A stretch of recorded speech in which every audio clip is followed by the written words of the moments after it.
Friday night segment to a Thursday night segment because we're testing to see if more people are up for it on a Thursday because there's no good football on, right? So welcome to another episode of the Thursday Night Blues with myself, your host, Matt, and joined, of course, as always, by Kai from Behind the Dugouts. Kai, how's it going, bro? Yeah, it's not bad, mate. Not bad. Yeah. I think I feel like I say this all the time. Football aside, Yeah. life ain't bad. Life's pretty good. I mean, it's even sunny in the UK for Lovely once. today. That Very nice. makes a change. So, other than that, it's pretty good football wise. Yeah. The football's definitely polarizing at the moment. I think it's fair to say, isn't it? It's very difficult to be a Chelsea fan at the moment. Yeah. I am naively clinging on to hope, not this season. No, I ain't got no hope for this season now, but I'm naively clinging on to hope that everything might just magically get better next season.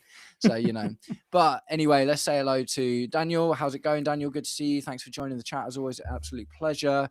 And look, we'll just go straight in with Daniel's comment. Chelsea record away at Everton is not good. They are a bogey team. And the last time we won there is under the Conte season when we won in the league in 2017. So Goodison Park, a fortress. They have been quite resurgent since David Moyes came back as well, haven't they, to be honest? So it's not as much as we would love to say, foregone conclusion, we'll win that. They are only one place below Newcastle in the table at the moment. We struggled against Newcastle in our own backyard. Our home form is generally... No, worse. Sorry, are we at Goodison Park tomorrow? Yeah, no, we're there, aren't we? Yeah. Sorry, our away form is better. So how do you feel about the Everton game, Kai? Not good, mate. Not good. Regardless, I know Daniel's saying it's a bit of a bogey team with us, but I don't know, man. Like, I can't see us, because I know what Everton are going to play. They're going to play this low, stinky block. We know what David Moyes is like because we've seen it for years and years and years. Yeah, we are riddled with injuries. Yeah. I'm not particularly happy or liking the way that we look right now, in the way that we're playing, the way that we're setting up tactically, lots and lots of things. So am I going into this game with any confidence? Absolutely not. Is there a slither of hope? I'll be real, man. Most of my hope, it died in that PSG game. Not just because of the loss, but the manner. It's the manner that we lost, the way that we lost, how we spoke about ourselves after we lost. Yeah. It's just, there was no, I think I said it in my review, right?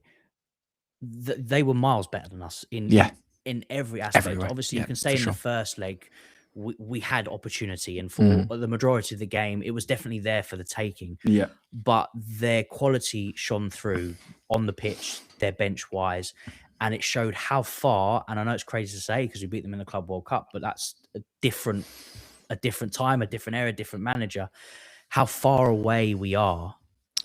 But we didn't even make it respectable. No. We didn't even come away going, we are going to lose, but we gave nothing. We could have won the leg, even if we could have won the leg, even if we, even if we were always going to lose the tie. So that hope, it just killed me, man. It did. It knocked the wind out of my sails in particular, man, definitely. And like I say, I think that the abjectness of the performance was the thing that really got me. Like, I knew it was going to be an uphill struggle. And what I was hoping for was at least, like, so maybe this is naive, because what I guess you've got to give Rosenior is, for whatever reason, his tactics, he was going for the win. Do you know what I mean? It wasn't like he turned up and just put 10 men behind the ball and tried to play dirty or whatever. He set the team up although he was completely wrong. Like, he obviously got it completely wrong. And he said that himself.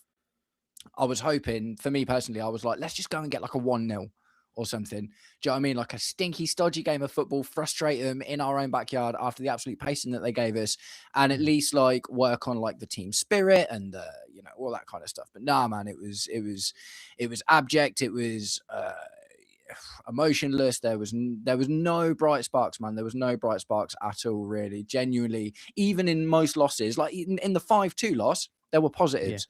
Do you know what I mean? And that's what I said in my review. I was just like, this was worse than the 5-2 for me. Do you know what I mean? Even though the scoreline was technically better, there's just so much narrative around it. The Club World Cup thing's really interesting because There's been so many comparisons, and understandably, but the nuance is quite important, I think. So at that point, PSG, I know we'd both played a lot of games, but PSG won the Champions League. So they went through that entire season playing every single available and possible game to them, and couldn't, ran out of steam essentially in that game against us.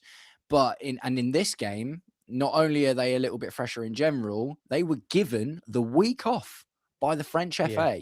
The French FA, they had a game against Nantes, I think it was, and the French FA let them move that game so they could focus on their preparation for this game. And we had to play Newcastle in between, which we got battered as well. So not only did we lose that game, that's more misery piled on in a game that we couldn't avoid.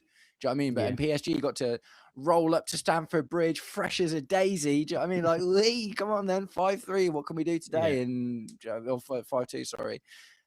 So but what you've said is basically how I feel about it. Like for me, the PSG game in particular, it's just levels, man. Kvaratskhelia came on as a sub in the first leg. Do you know what I mean? Like, it's wild.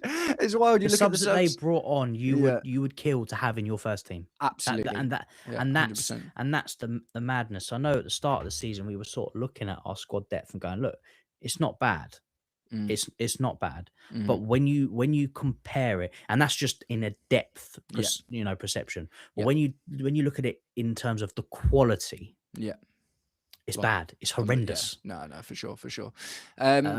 I think our starting 11s, we've got the obvious issues of the centre back and the left winger there, and the goalkeeper is like a big question mark. Obviously, I did a collaboration with Quentin from Red and Blue. He's a PSG fan. He was nervous going into these games, man, against us, because their midfield has been quite abject. And this is another thing that annoys me. I said this in my match review. PSG are not having a good season by their own standards. They're in a title race with Lens, and there's only like 3 to 6 points between them. Do you know what I mean? So there's only a game or two in between PSG winning the title this season. They have been leaking goals for fun. They had 2 3-0 losses, or they conceded 3 goals twice in the 10 days leading up to us going into these as well. And they have come here and looked like European champions and made us look like a championship team. So that hammers it home even more, man. I'm just going to start going for a couple of these comments because we've had some guys join us. Omar, always a pleasure. And yeah, mate, yeah. That's why we're here, man. I was thinking about changing the name of my channel to the Stamford Shrink because we just all need it at the moment, don't we? I can't have football therapy because that one's taken, but maybe I'll start calling these the Stamford Shrink when we have a bad day, right? Devin. This is a sad one, man. Devin, you're always making me laugh, mate. You are always making me laugh. And that is a real telling thing. Just to not even come in with a joke, mate. Not even come in with a joke. Like, just to say that. And you are 100% right. I think all of us are feeling exactly the same way. Daniel said Stamford Bridge was bad and toxic. I assume that's talking about the PSG game. Yeah, it kind of always is going to be. And to be honest, like, every stadium in the UK is kind of like that when your team's not doing well. Like Liverpool's stadium is not rocking at the moment. Do you know what I mean? And they're normally really good. One thing I will say, PSG's fans are unbelievable, man. PSG's fans are unbelievable. They play the drums, they sing, they chant 90 minutes. Even when, even in the first leg when we were even and stuff, like, and even at Stamford Bridge, all you could hear was PSG fans. Fans. One last one from Omar. How did we rock Barcelona, lost to Newcastle, and then they got rocked as bad just as us in the Champions League? Make it make sense. This is the thing when it comes to quality. I think this is the thing, isn't it? Like, at this point in the season, quality outshines tactical acumen and athleticism, doesn't it? Because when you get to this point in the season and you've played loads of games and you're tired or whatever, it's hard to rely on, players have had injured and loads of injuries and been in and out of form, and we're getting towards the end of the season. People are really tired. There's been no break for a long time. Barcelona have got players that can hurt you on any day. So Newcastle rely on grit and tactical acumen and physicality and athleticism to win the majority of their games. They haven't got loads of players that can just arrive in magic moments of quality. Do you know what I mean? So without those magic moments of quality, if they don't have all of the other stuff, which makes sense because you're getting towards the end of the season, you get slapped up by Barcelona.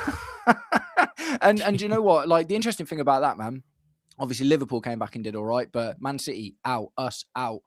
Tottenham out, although had a reasonably good performance. The coefficient's not looking solid, is it? So our Champions League hopes are getting worse, not even just because of our own performances. Our Champions League hopes are getting worse because of the performances of all of the English clubs. I think unless an English club gets to the final and maybe wins one of the Europa or the Conference League, we're probably not going to get that 5th spot, are we? I did hear before our game that it was fine. Oh, really? That I think the club behind us was Germany, the closest to us, and even that, I don't think they could make it. But it's not the point.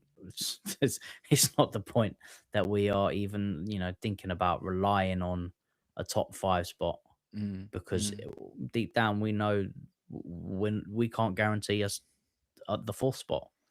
With the way that we're doing at the moment. So I think it'll be fine. For last time I checked, just before coming on, I think Forest were winning. Yeah. Okay. I think Palace were drawing. And I'm pretty sure there's another one. In Villa's in it.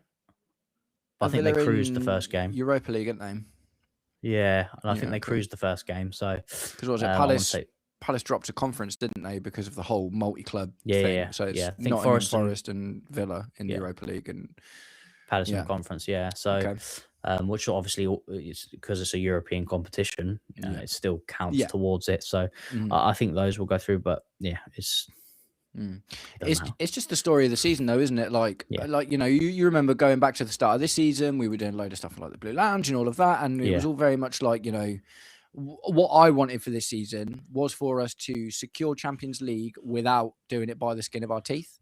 Yeah. And that's exactly what we're looking like doing again. So unfortunately, I had quite low standards for the start of the season. Like some of the guys were like title challenge, some of the guys were like 2nd, 3rd, we're going to do better than Arsenal. Do you know what I mean?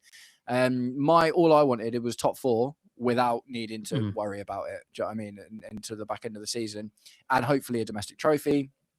Obviously, we were, keep getting battered by Arsenal. We've got 3 games left in the FA Cup, so 2 if we beat Port Vale.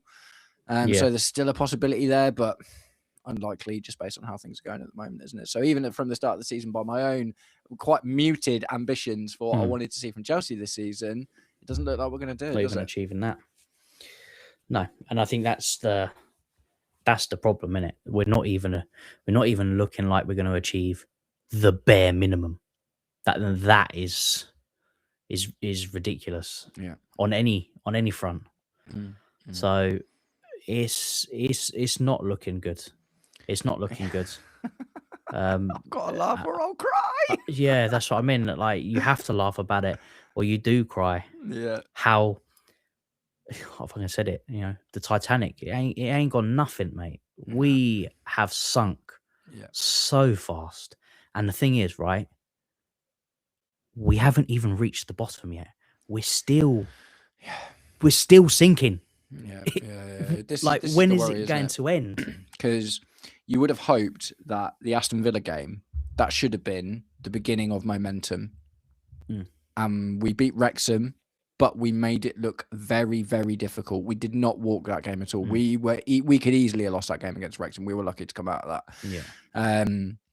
And we've lost our last 3 games. And unfortunately, even though you could argue PSG, European champions or whatever, losing 3 games on the bounce mentally affects the squad and makes it harder to come back. So now we're relying on every single game that we don't win is a loss of the ability to start momentum, which we desperately need for the end of the season, because I got our fixtures up. Like, mate, the fixtures for the rest of the season are savage, man. Well, I know our next 3, Everton, City, United. Yeah, so we've got Everton, we've got Port Vale on the 4th. Port Vale in the cup. So that's the thing is, I don't expect to see the first team in there. So that one doesn't even really count in that respect. Do you know what I mean? Because it's not like that's going to be momentum, because that's going to be Liam Delap and Yoro Hato and, do you know what I mean? Maybe, Jesse Derry or something like that. Do you know what I mean? That's what that's going to be, because Port Vale are bottom of League 2.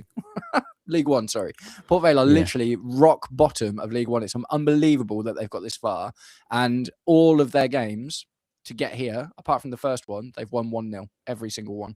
So their last 4 or 5 games in the FA Cup, they've won 1-0 in order to get it. So look, I'm not even, I'm concerned. I'm concerned about that one. But yeah, if we just look at Prem, Everton, Man City, Man United. So already that's 3 savage games. Brighton, yeah, okay. Nottingham Forest, yeah, okay. That's 2 winnable games there. Liverpool, which depending on how the Man United game goes, is going to be absolutely massive, because that is probably the game that decides whether we make top 4 or not, isn't it? Yeah. Or top 5 or whatever. Yeah. And then Tottenham, who, based on recent relegation day, maybe they won against Atletico Madrid, even though they're out of the tie. They won, and they got a draw against Liverpool. So do you know what I mean? We could be hit with the depressing Chelsea trifecta this season. Arsenal win the league, Tottenham survive, and we miss out on Champions League. All 3 of those things at the moment look like they could happen. And last day of the season against Sunderland, man, that's going to be a rough game. They beat us once already this season. You know what I mean? I know. It's rough, mate. It is not looking good, man. It's really rough. It's not, man. It's so rough. The Manchester teams back-to-back is savage, man. That's so brutal. Man United are, for me, an amazing indication of how far we've fallen this season, because at a glance, it felt like their season was rock bottom for a long time. And now they're looking at 3rd place. Do you know what I mean? They're looking at being able to finish 3rd comfortably if Villa carry on the form that they're in. And they don't have anywhere near like the quality in their squad that we do. They're just being managed better, I think. That is it. And I'm not even going to sit here and say Michael Carrick is an unbelievable manager, because he's not. He's just playing it simple, isn't he? He's done enough with the bare minimum, and look what he's doing with them. Do you know what he's done? Especially that Ruben Amorim wasn't doing, and I think a lot of these tactico managers that we keep getting in and we keep seeing have this same problem. Michael Carrick has arrived at Man United and said, Bruno Fernandez isn't a centre defensive midfielder. Do you know what I mean? And put him in his rightful position. And I think even now we still struggle with that, don't we? We still struggle with that, like... Sometimes, but generally, like our starting 11 is, they're playing in their positions. They're playing in what you would consider their position. It's balance, man. It's all about balance.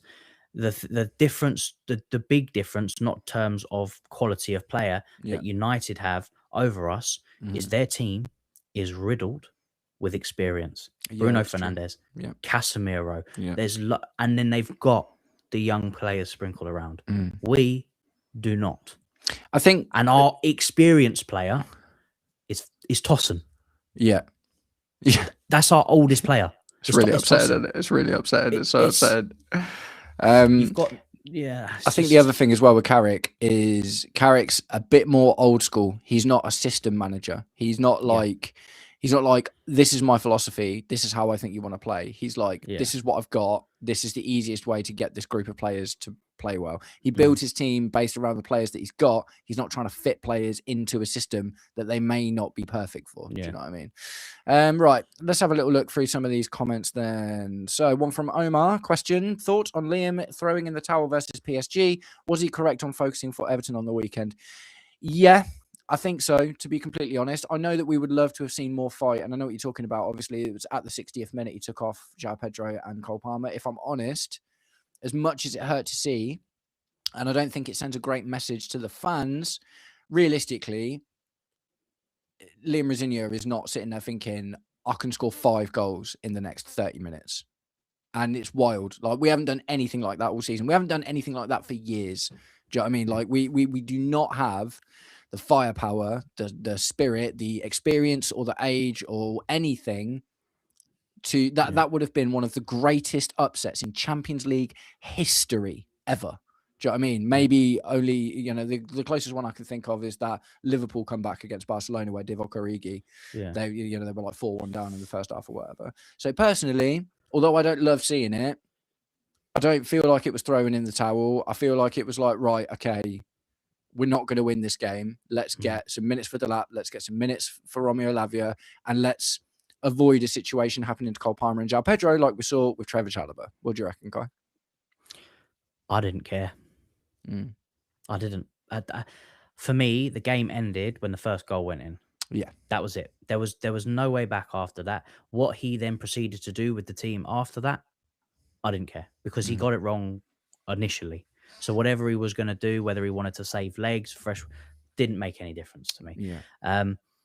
The only thing that I found very laughable was him passing out a note at the 87th minute to Garnacho to go through the squad. I'm like, mate, it's the 87th minute. You're 3-0 down.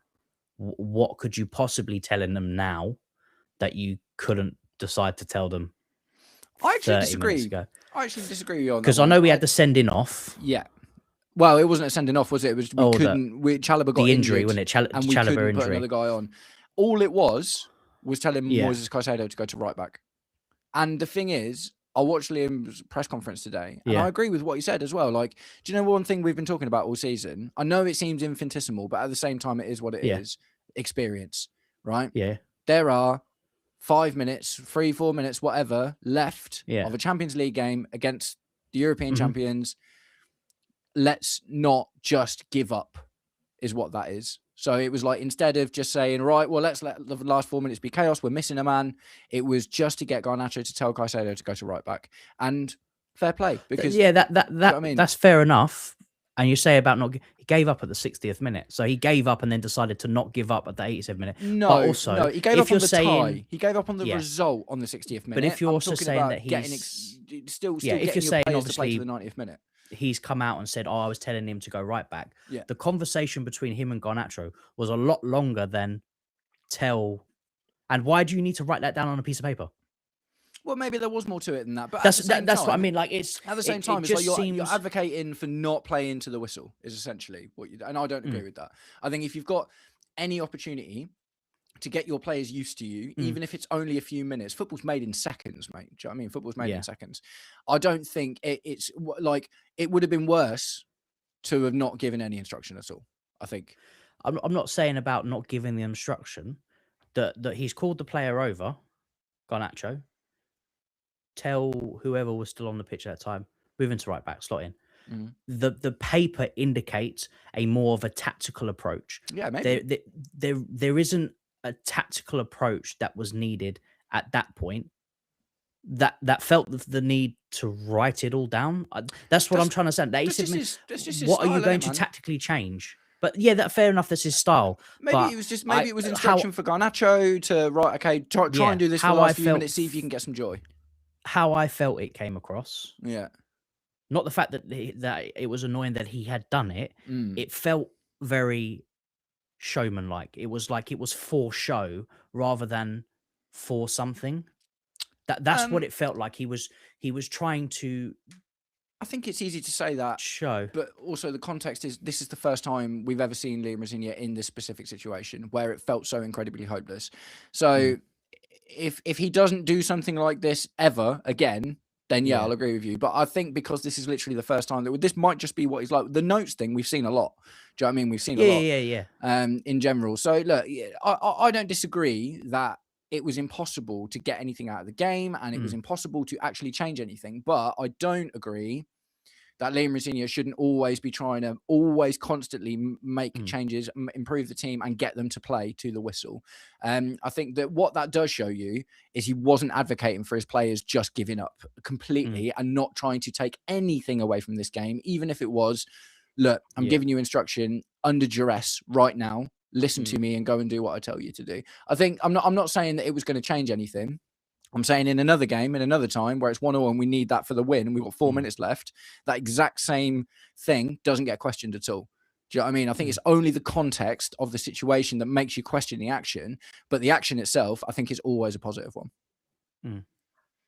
But we can agree to disagree because that's what football's all about. And like I say, if we are in that same situation ever again, he doesn't do the right thing, then you were right. It was just for show.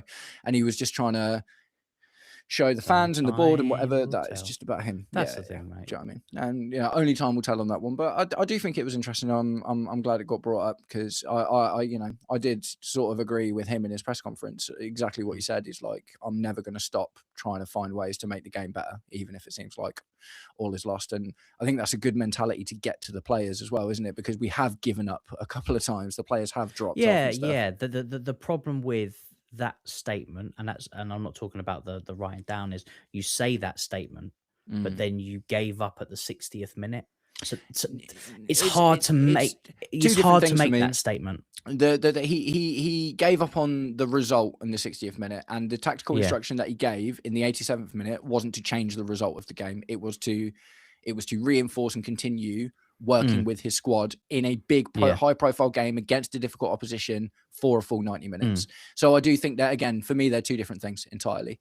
I understand the conflation, but for me, there is I feel like there's quite a solid split down the middle.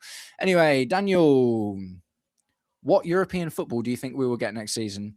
It's looking like Europa League, isn't it, mate, to be completely honest? Not going to lie. Which is, would you rather be in the Europa League or have nothing? I guess it's the question. Actually, I'll put that to you, Kai. Where would you rather? We'll put it out there fully. Would you rather be in one of the Europa League or the Conference League, or have zero European football in a season? Europa League, yes. Conference League, I'd rather have no football. Yeah, agreed. 100%. 100%. I think the Conference League for us only works if we're able to treat it the same way we did the first time, where we've got enough players to have a B team. Do you know what I mean? I think the Conference League also sets unrealistic standards because you're not playing any real teams. I mean, we breezed through it, mate. Even 100%. The odd game. I know we lost one, but we weren't really taking it that seriously. But the players that we were using up until the final, and even when we switched it on, even the final became too easy. It didn't benefit. Obviously, it benefited the youth players, like the really young players, like Mweka and these other players, to get their chance and play. But it doesn't make any sense. I'm surprised it's even a competition. I'll be real, but hey. I get it. I think you shouldn't be able to finish in it if, I don't know, it's really difficult because how do you quantify it? But I feel like, you know how like Premier League teams aren't able to be in the John Paint Trophy.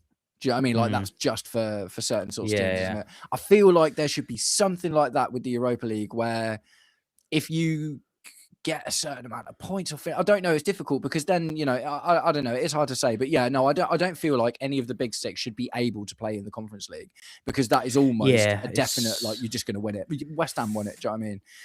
It's tough, but I suppose the people that win the Conference League are then allowed to go into the Europa League. And then if they had win the Europa League, then they're allowed to go in the Champions League. So you kind of, if you allow a path for one, you can't cut it off for the other kind of thing. As I get it, but for me the competition is great for a 10 team downwards, but 100%. If you're anything above 8th or 9th in your league respectively every year, it's kind of pointless. I agree, there's no real challenge to it, at least from what I've seen. I feel like it's a good opportunity for a club like West Ham, Crystal Palace, clubs that aren't used to winning lots of competition. I like the idea of a European trophy existing for a club that isn't going to get in the top 4 or the top 5. Do you know what I mean? It's like, I think in itself, that's a good thing. But I 100% agree. I don't think Chelsea should be in it. And I would rather, personally, if it was a choice, I'd rather just not be in it and take the extra training time. Just one quick one. Abu, hello, mate. Welcome to the stream. Just one thing. I'm sharing people's comments, but if you swear in the comments, I won't share them. So if you want to rephrase anything you've got to say and take the swear words out, happy to post it and talk about it, mate. I understand we're all a bit emotional and whatever at the moment, and we want to talk about everything, but I'm not going to be sharing anything with swearing in on the stream, just to let you know, man. Thanks very much. Right, okay, so going back up, we've got a load to get through now. We'll skip to this comment from Omar. We are the new Man U. With one game a week next season, does Rosenior stand a chance to change things? So we're just going to kind of back off the conversation we were just having. The thing is, in order for that to be the case, we'd have to finish 9th, I think. Because if we get the 5th spot, Conference League 7th. Yeah, but if we get the 5th spot, because there's 2 Europa Leagues, isn't there? Or is that for? No, there's only one, isn't there? Oh, I'm sure okay. So it's still 8th though. I'm pretty sure 5th, 6th Europa League, 7th Conference League, and 8th nothing. Right. Okay. And you get into the Europa League as well if you win the FA Cup. Is that still a thing, or have they changed that now? Yeah. No, you still get in. Yeah. Okay. I can't remember what the problem with Palace was. Palace was to do with the multi-club thing.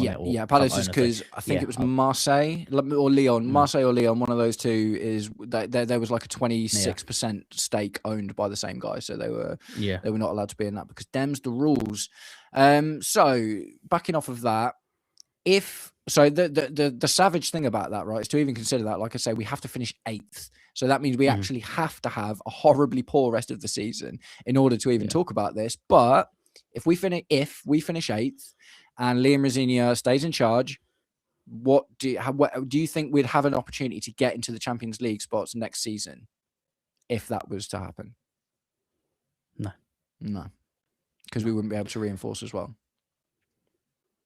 Wouldn't be able to reinforce. We will need to sell at least one big player. Yeah, at least one. Yeah. And if one of those players go, there's a good chance others may not be sold, but will want to leave. And when you've got players in your squad that don't want to be here, they don't play as well. Yeah, that's true. We know that. You're not going to get an Eden Hazard who knows he's going, but is still going to give everything for the team because he wants to finish on a high. Yeah. These players, there's not one in there that I look at that I think.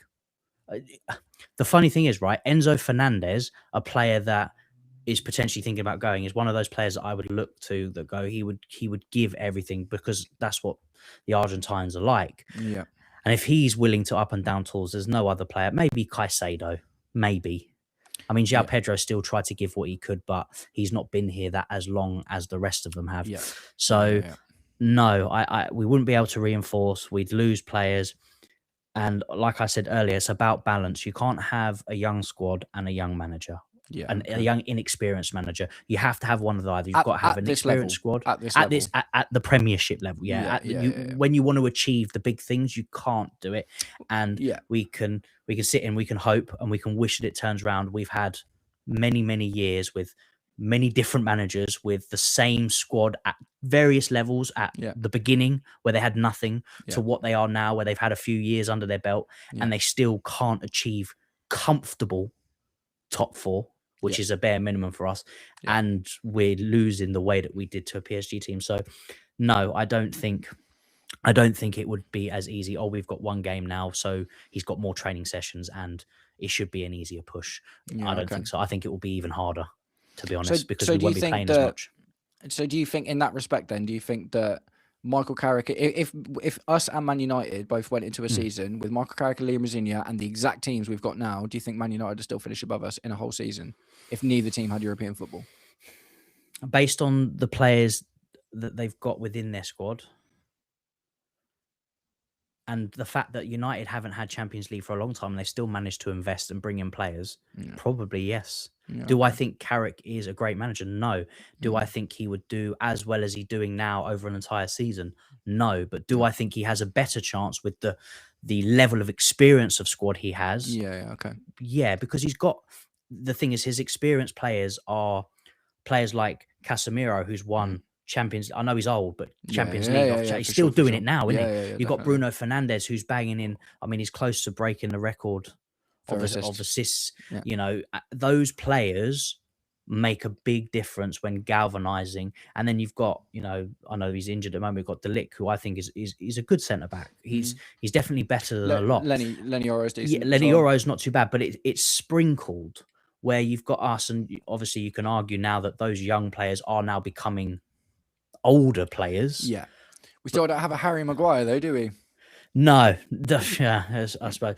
But the problem being is, yes, those players have now become older, so they're becoming the experienced heads, but they haven't had experience to learn from. So they've kept the same level. And if anything, I mean, look at Cole Palmer. I know he's had injuries, but do you think he's getting worse? Yeah. No, do I think Caicedo has gotten worse since the red card at Arsenal? Yeah. So players are going down, which is not a good sign. Interesting. What about you? I think we do better than Man United in that very, very specific situation. Do you know what I mean? Like it's such a specific situation. But no, I do. And it's kind of like you just said. Like I feel like over a season, Liam Rosenior would probably be a better manager than Michael Carrick. Because I think that, like kind of like I was talking about before, over a whole season, athleticism and tactics are really important. Obviously, when you get to the back end of the season, that was when it becomes more about spirit and quality. So I think that over the course of a season, I think we do better. But it's a crazy hypothetical. Do you know what I mean? Just a couple. So just responding to the question that I asked a little while ago: would you rather have Conference League or no football during the week?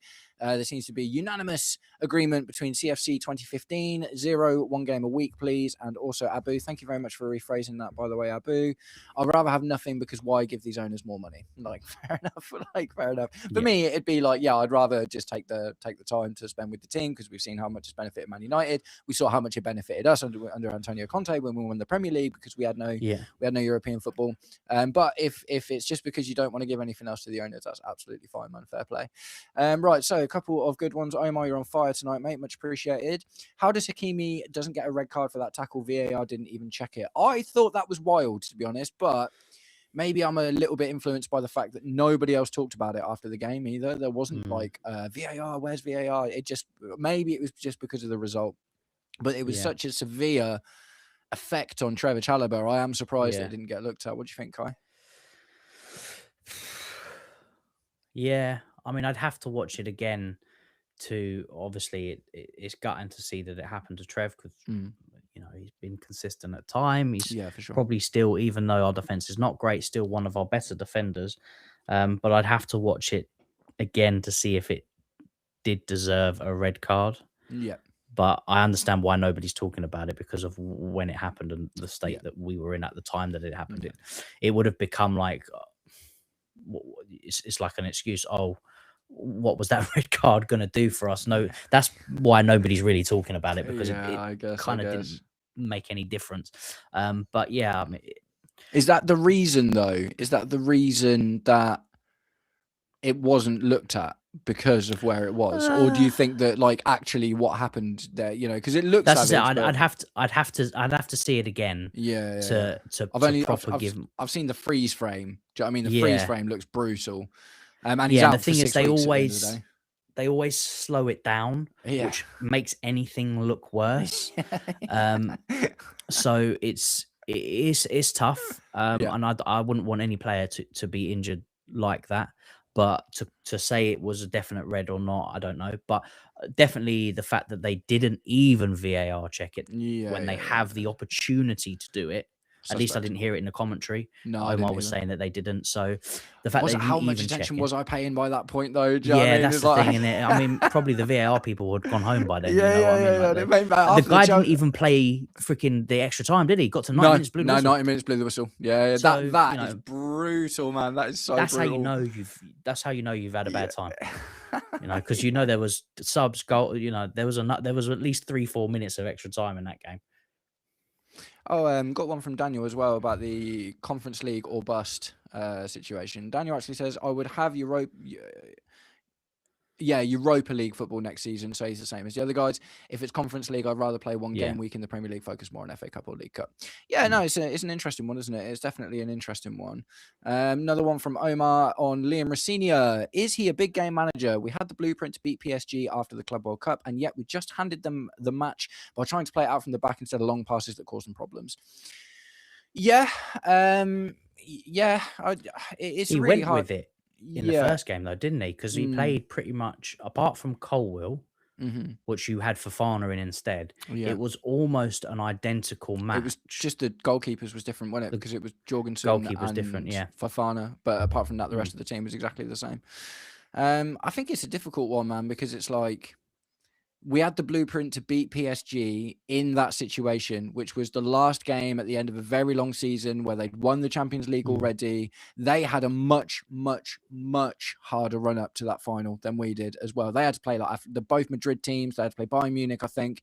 Borussia Dortmund. I can't remember. There's literally like they played like 3-4 top teams in the run up to that. And the hardest game we had was Benfica.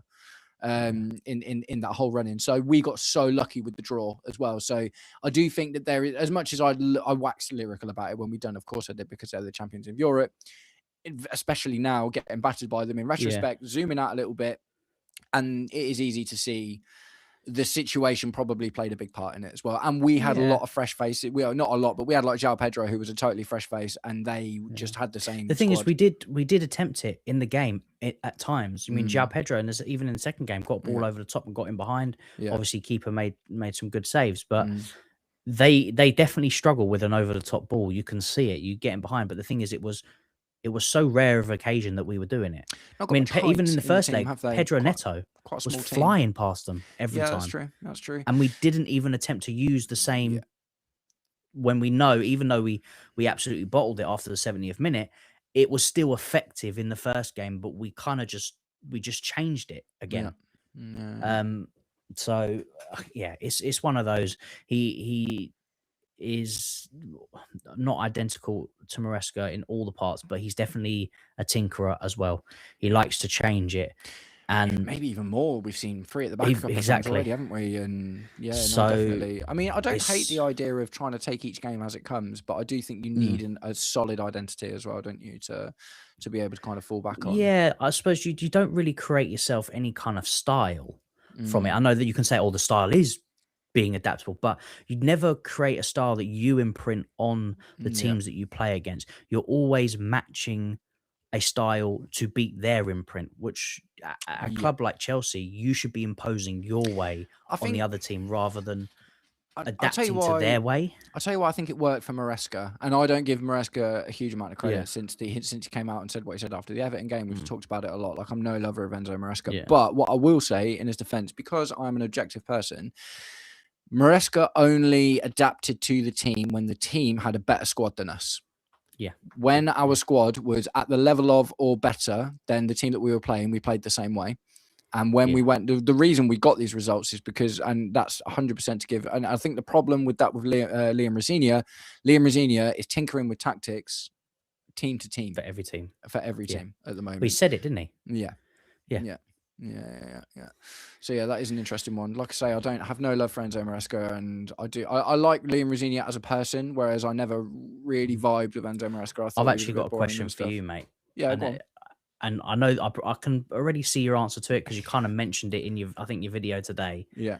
But I'm getting, and it's not all the way yet. I'm not. I know what you're I'm saying. getting Potter vibes, mate. No, I'm not. I'm getting man. Potter vibes, mate. That was so tragic, man. That was so tragic. It's just the thing is, you can, for me, you can only get Potter vibes after that amount of time. Yeah. Do you know what I mean? Not from the football that we're playing. No. Because at times it looks nice. From his speaking. Some of the things he has said. No. Respecting the ball. I think that's probably... that's not a Potter thing. Maybe it is, but I've got a feeling that that's what the players said to him because it was the players' idea. Still don't say that, mate. No, I agree. You know I agree. Yeah. But Graham Potter was look what you're saying is that was cringe, and I agree. Like, but Graham Potter was. That's why the vibes are like leaking in. Not the from thing the is football, though, because tactically Potter we didn't know really have... that the players thought Potter was cringe as well. That's the difference. We know that they were making Harry Potter jokes on the training ground. That got leaked. Do you know what I mean? They had zero respect for Graham Potter, and that made it worse when Graham Potter would come out and swear in press conferences. Do you know what I mean? So for me, Graham Potter's cringiness was all of his own making. It was all of his own making. Whereas Liam Rosenior is, for me, is trying to articulate. Look. I'm not saying you got this right. I'm not backing up the statement. Like, I'm not. It was cringe, man. Yeah, 100%. You're right. It was cringe. But Liam Rosenior is trying to defend his players' actions and almost, in a Jose Mourinho style, take the pressure off of them for making that decision and making it about him and what he said. So for me, the Graham Potter thing was tragic. I love watching press conferences. I love hearing what my manager and the player has got to say about the team, and I stopped watching Graham Potter press conferences because of him saying ridiculous stuff. His Liam press conferences are nowhere near as dire as Potter's were, not even close. But like I say, what is starting to happen is some things are starting to creep in, and I'll be sitting there, and if I didn't know the guy and I'd be listening to it, and I heard that, I'd be like, "Fuck me, is that Potter?" Like just hearing that, and I'm like, please, not another one. Yeah, no, I don't think so, man. Look, if anything, from what we've seen already, I think that Liam Rosenior is a better manager than Graham Potter. I think he's got bags more character, and in general, the thing is, like, Potter didn't do it in a way to try and take attention off of the players, and onto himself. I see a little bit of Jose Mourinho in Liam Rosenior in that respect. Do you know what I mean? I think the way he conducts himself and the way that he does things, like, I see a little bit of it's like a Jose light. Do you know what I mean? It's obviously nowhere near as commanding and whatever. But with Graham Potter, I saw an awkward, Little rat. cringy. Do you know what I mean? And it was just like it was like when he'd come out and swear in press conferences, it'd be like, I'm gonna get the fans on side and just say like the worst thing ever, because it was just like, mate, you've never said that word in your life outside of this press conference, and you're now trying to say. Do you know what I mean? It was just, it was so dire, man. It was so dire. I do get what you're saying. 100%. I appreciate the question as well. It's a really good question, because that's not the first time I've seen someone be like, I'm starting to feel like it was Graham Potter. Like, for me, absolutely not. Like, for me, absolutely not. I think what also plays into the factor of it is he's English too. Yeah. Which, that might come into it. But it's just. Because the thing is, if Enzo Maresca had said that, guarantee wouldn't have been as much of a big deal. No. Would it? No. Oh, the players, they come to respect the ball. Do you know what I mean? It's like, you can hear it already, can't you? And it just doesn't sound as cringe then when a really well-spoken, articulate guy says it as well. So, No, interesting question though, man. I really appreciate that. Really good question. Right. Okay. So let's go back to Omar. Omar's got another good one for us. I feel the World Cup is playing a big role in the players' performances. They are feeling the pressure with so much competition for limited spots. What do you guys think? I think that's a great shout, to be honest. I think it's really easy to forget about the World Cup in your season until you get close to it. But obviously the players are thinking about it constantly. I think there's going to be some players that it's not affecting at all. Like, it's not affecting Cole Palmer because he knows he's not going. It's just that, isn't it? Let's be honest. Yeah. But João Pedro, for instance, Enzo Fernandez, Reece James until the injury. Do you know what I mean? It's like these guys were pretty much all dead on. So I think they must be thinking about it, and it's going to be hard at this point in the season when you're in the situation that we're in right now. We need results, we need energy, we need power. And you're thinking, I need to give 110%, but I'm actually only going to give 90% because I don't want to hurt myself for the World Cup. I think there must be something in that. Do you know what I mean? What do you think, Kai? Yeah, probably, like, deep down psychologically, it will play on people's minds. But it's still so long. There's still quite a while to go. The thing is, it's one of those. If you take your foot off your gas, you don't give it everything, you don't potentially show enough to even get yourself in the squad. It's true. So saying that though, it depends on the manager, doesn't it? Because you think about Gareth Southgate, Harry Maguire, Calvin Phillips didn't play. Literally weren't playing, and they still got chosen for Europe, didn't they? So most normal managers, let's put it that way, that if your players are not playing, and they're not playing to a good enough standard, then they wouldn't even get a look in, really, or they might make it, but it will be on the bench. So it could be playing a factor. But what I don't want to do is I don't want to start giving the players, and it's not just on the players, but giving them excuses or an out to say why they're not playing well enough. Because yes, I want England to win the World Cup, and as soon as the World Cup hits, I'm England, but Chelsea is the priority, and we've still got a season. We still had competitions in. We still had things to win. So I don't want my players, giving up because they're worried.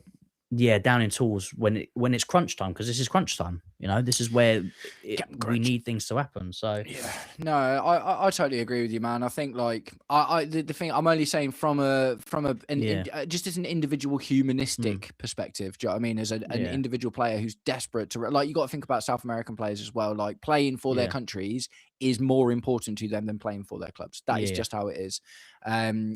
Every Brazil player, like, if you ask João Pedro, would you rather win the Champions League with Chelsea or the World Cup with Brazil? He'd say World Cup with Brazil. Every single South American player is going to say that. So, that's I consider stuff like that in this, and I'm thinking it's no player is infallible. Do you know what I mean? We can hope that everyone is a consummate professional. Absolutely, of course we can. But some players are probably starting to think now, I've got to be careful. Do you know what I mean? Especially, and look at Trevoh Chalobah. Do you know what I mean? Trevoh Chalobah might have had a shout of being a rotational option for the World Cup, and that's basically gone now, isn't it? So it's just one of those. So interesting from Omar. This is something I need to learn to do, because when I'm doing streams on YouTube, I know how to do this, but I'm using Riverside, and which is extraneous. Make a poll: Europa League, Conference League, or no Euro competition. I will do that next time. I will figure out how to do it through this, but I don't know how to do it through this. I don't suppose you know, do you, Kai? Nope. All right, no worries. Unfortunately not, mate. I will grow, evolve, and learn, and I will learn how to make sure. If not, I'll just have YouTube up on another window and do it that way next time. Right. So one from Abu here. Interesting, always worth conversation about this kind of thing. I hope we lose every game from here on. I want to see how far the delusion can go and see the PR. So I personally just can't get on board with wanting my team to lose. Like, if losing against, I don't know, Man City meant that Arsenal didn't win the Premier League this season, I wouldn't want to lose. Do you know what I mean? That is just how I am as an individual personally. Like, I would rather my team wins because I only really care about my team. And don't get me wrong, I desperately don't want to see Arsenal win the Premier League, to use that as an example, but I can't personally get behind wishing my team is bad like that. And that, you know, there are lots of fans out there. Like, I remember watching Flav on the kickoff once, the club. And someone asked him, is like, what would you rather Spurs lose? Because there was that conversation about Ange, wasn't there? There was like, was it back into last season or the season before, where there was a conversation about Spurs fans and what would, you know, if you lose this game, then maybe you can, you know, some Arsenal can't win the league. And Flav was like, yeah, definitely, I'd love to lose so Arsenal don't win. And his kind of justification for it is like, mate, with Spurs, we don't ever win anything. Moments like this is what football's about for us and stuff like that. So I understand this isn't me even, you know, disagreeing with the fact that there is something like that. But personally, for me as a Chelsea fan, I can't get behind the idea of wanting my team to lose, even if it is to see the ownership struggle. Do you know what I mean? It's like, for me, I care more about Chelsea winning than I do about seeing a frown on Todd Bowley's face. What do you think, Kai? Yeah, I'm in the same sort of mind. I can't wish nor want Chelsea to go out on the pitch and lose to upset, you know, the owners. I don't like them. I want them gone, but it still doesn't make me want the team to lose. Like, I still want the team to win. And I understand people, you know, they're putting the justification that if the team loses and it falls far enough, that they will sell and they will go. And they may be right. I'm not saying that you're wrong, because you may be right, but I couldn't want, there's not a bone in my body to say that I could want and watch my Chelsea team lose, want them to lose on purpose. And I'm hoping that even if we are winning, we still find a way to push the top. Because, you know, we've seen what the message is. The message remains the same regardless if you win, lose, draw. It doesn't matter. But I can't personally want them to lose. I just can't do it. It's just not for me. That's just what being a football fan is about to me. Like, I'm not a Blue Co fan. I don't support Blue Co. Do you know what I mean? It's like, I support Chelsea. I support the manager and the footballers that get the results on the pitch. So just to continue with that. So Abby says, Clear Lake don't care about you as a fan, though, are laughing at you. So why would you care? So two things: they're not laughing at us. Do you know what I mean? It's like, they're actually screwing because their project isn't working. And also, FSG don't care about Liverpool fans. The Glazers don't care about Man United fans. The Qatari Emirate, whatever it is that owns Man City, don't care about Man City fans. The Saudi Public Investment Fund doesn't care about Newcastle fans. Do you know what I mean? There isn't a club where the people that own it, the capitalist billionaires that own these clubs, don't care about you as an individual. That's just true. So the reason that doesn't affect me is because that isn't different anywhere else. Do you know what I mean? It's literally not different anywhere else. Marinakis at Nottingham Forest doesn't care about Nottingham Forest fans. The reason we're even having this conversation is because we had Roman, and Roman, I think we've made up this thing about Roman in our head because he didn't speak very often. We heard so few and far between did we ever actually hear Abramovich speak. We've created this version of what we think he was in our heads, which was this guy that we know he loved football, but that means we think that he loved us by extension, and he probably didn't. Do you know what I mean? He probably didn't. He was a great custodian of the club, but did he care about the fans? Don't know. Yeah, I mean, I slightly disagree with that, just because the actions, because you don't have to speak to prove anything. So the actions that Roman did, it doesn't have to, because at the end of the day, the club. What actions? No, I'm going to get to it. The club is for the fans, right? And if the club is doing well, inadvertently, you're doing justice to the fans. So in terms of what he did in investing and making the club, and I know you're going to say, oh, Blue co-invested as well. We'll get onto that, but he invested in the right way. If I put it that he obviously made mistakes in some areas in terms of players that he brought in, but a lot of the times he made some good decisions with players that were brought in turn, and how he structured the hierarchy and how he brought in managers, and we ended up winning in things. And then we talk about what the freak was it called? The European Super League. That was definitely led by the fans not wanting to be in it, because that was the whole uproar, the protest and everything. Now he could have, like a lot of other clubs, because we were one of, if not the first club to pull out of it. We were the first club to pull out of it. The first club to pull out of it, which brought the collapse. And I can definitely see that it was because of the fan uproar with that. Would you consider? I'm not convinced. Would you think? I'm saying that based on that we were the first ones to do it. Yeah. No, I would argue that the business acumen and the business team at the time were aware of, it wasn't just about our fan backlash, it was about overall backlash, and understanding that it just wasn't going to happen, and knowing that needing to make it happen, you'd have to fight for it, and that's something they weren't willing to do. I don't think that had, like, I think the fan, I think it's a convenient narrative, essentially. Yeah, but then also you got to look at leaving the club debt-free. So he didn't have to do that.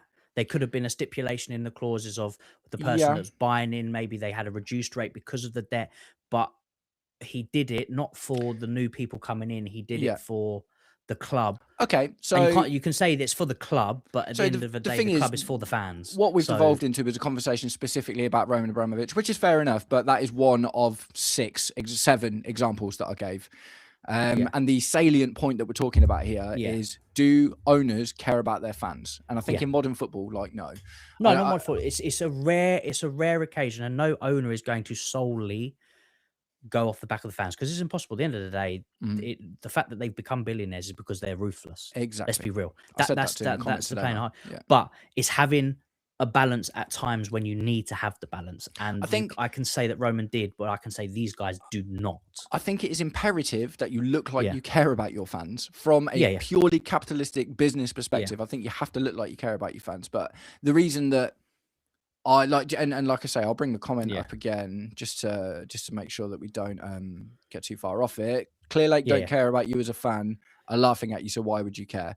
It's like, I don't care about Clear Lake. I don't care about Blue Co. I'm not supporting Clear Lake and Blue Co. I support my team. Do you know what I mean? And this was a response to a question about you, Abu, saying that he wants to see Chelsea lose. Do you know what I mean? Because he hates the ownership more than he loves his team. And that is, for me, I can't cross that line. Do you know what I mean? And like I say, I think that, in response to that, I don't think the Glazers, the Cronkies, they don't care about the fans. Do you know what I mean? They have billions invested in these things that they ultimately want to make successful and profitable for them.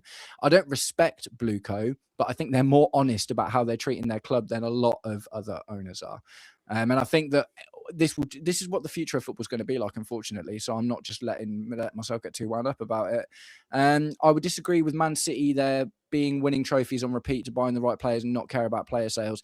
I don't think that equals ownership caring about the fans. Like, I promise you, the Qatari ownership doesn't care about John Smith, who lives in Manchester, who is a match-going fan. Like, they don't. Do you know what I mean? They care about sporting success for their egos, and they care about their business investment. Do you know what I mean? That is why most people get into football ownership. It's one of the reasons I really like the German system.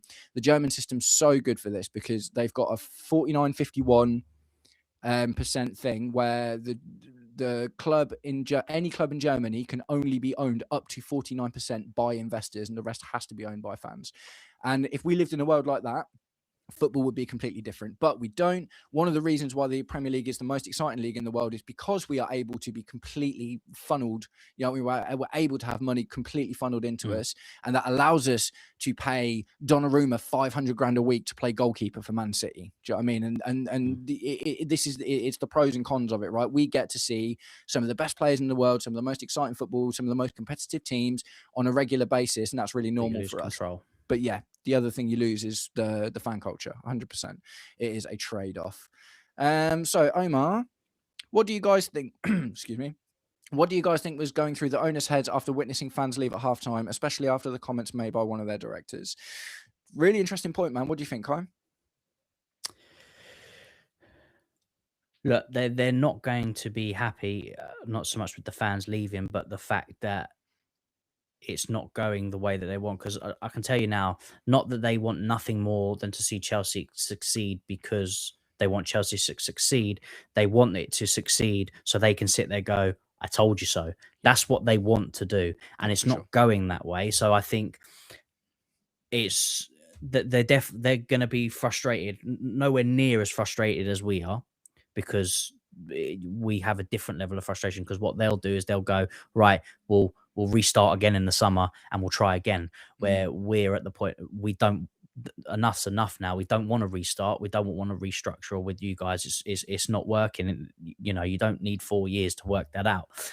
But there's no way they're sitting there happy that we are failing, because if we are failing, they are failing. Yeah. So I can't sit there and think they're going to be happy about it. But do I think the fans walking out had not much effect on whether they're happy or not?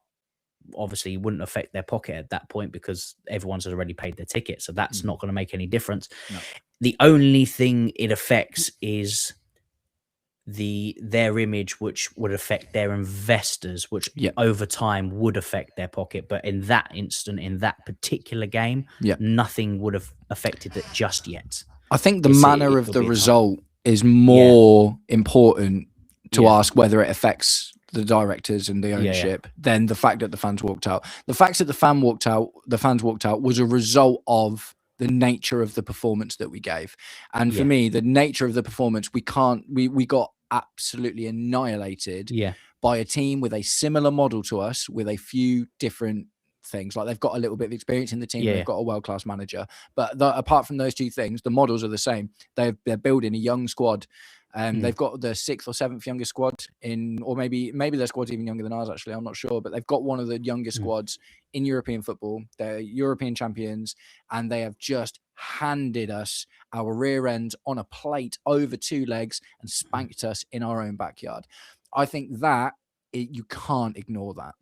I'm not going to lie to you. I'm not 100% convinced that wouldn't have happened if Enzo Maresca was here either. I think it's really easy to point to Rosenior and say that he was.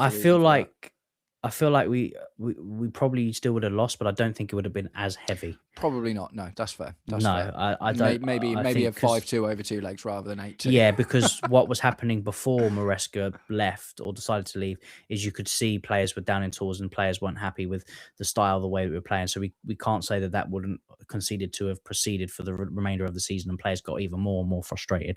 But you're right. If the fans had left before, say it was 0-0, and we still had, a chance of coming out with something, and they had left then, that would have been, then you could say that's like the owners looking at that. Tantamount to a boycott at that point, isn't it? Yeah.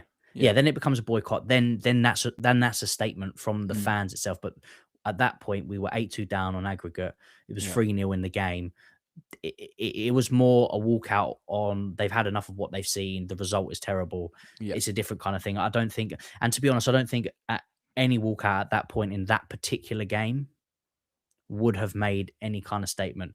I think it would need to be looking at other games to kind of do that statement if we're going to do a kind of walkout kind of thing. Yeah. And interestingly, I was having a really interesting conversation with a guy in my comments today about this. He was talking about, like, he came in on my video and was like, we need to boycott. And I was like, it's just not that simple, man. Do you know what I mean? It's just not that simple. And I've learned a little bit about how, the season ticket system and stuff works today.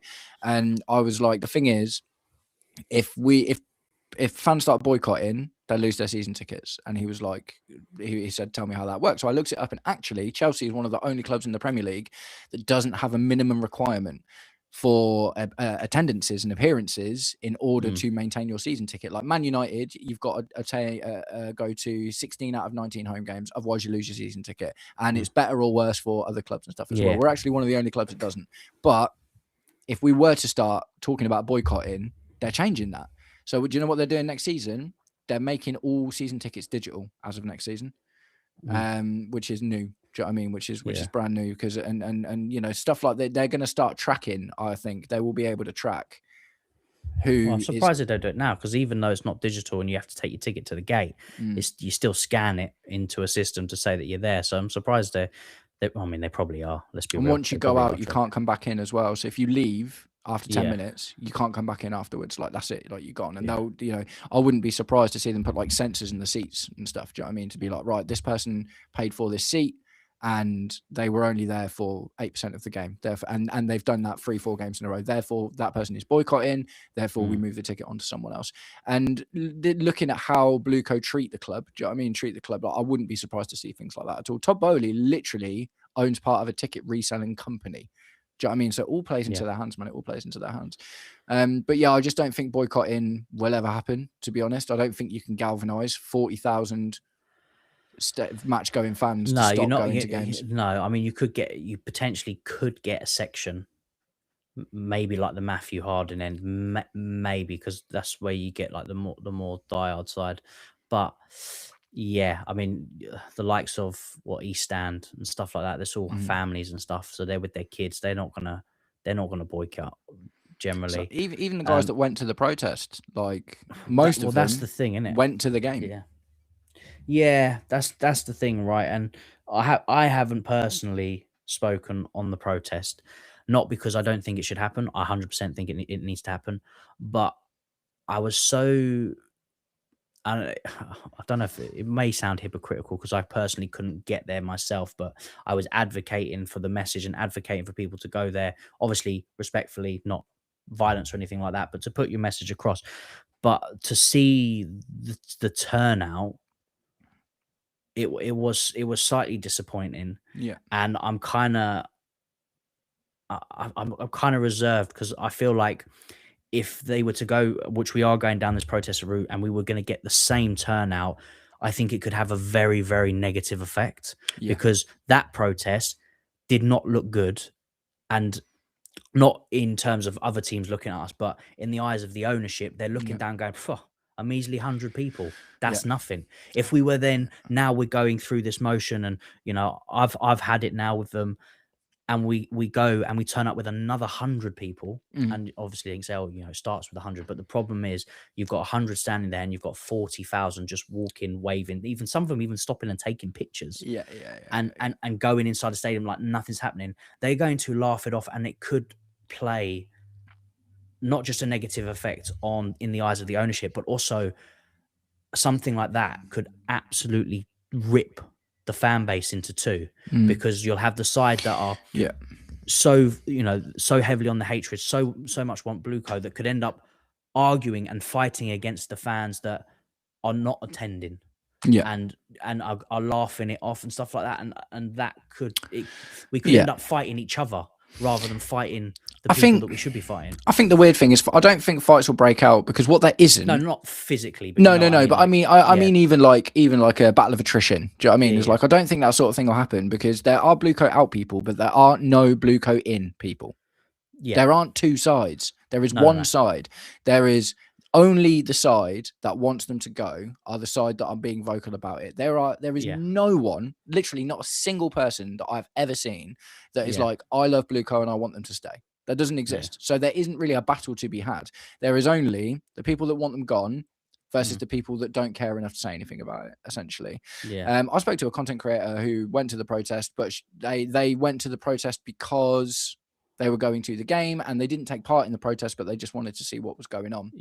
And the creator that I spoke to was kind of, I asked them a bit about what's going on, like, you know, how do people in the stadium feel about this in general? And they said to me, people don't really care, apparently. And matchgoers don't really care. Like, people just want to go and watch the football. Do you know what I mean? I think it is very much like an online thing.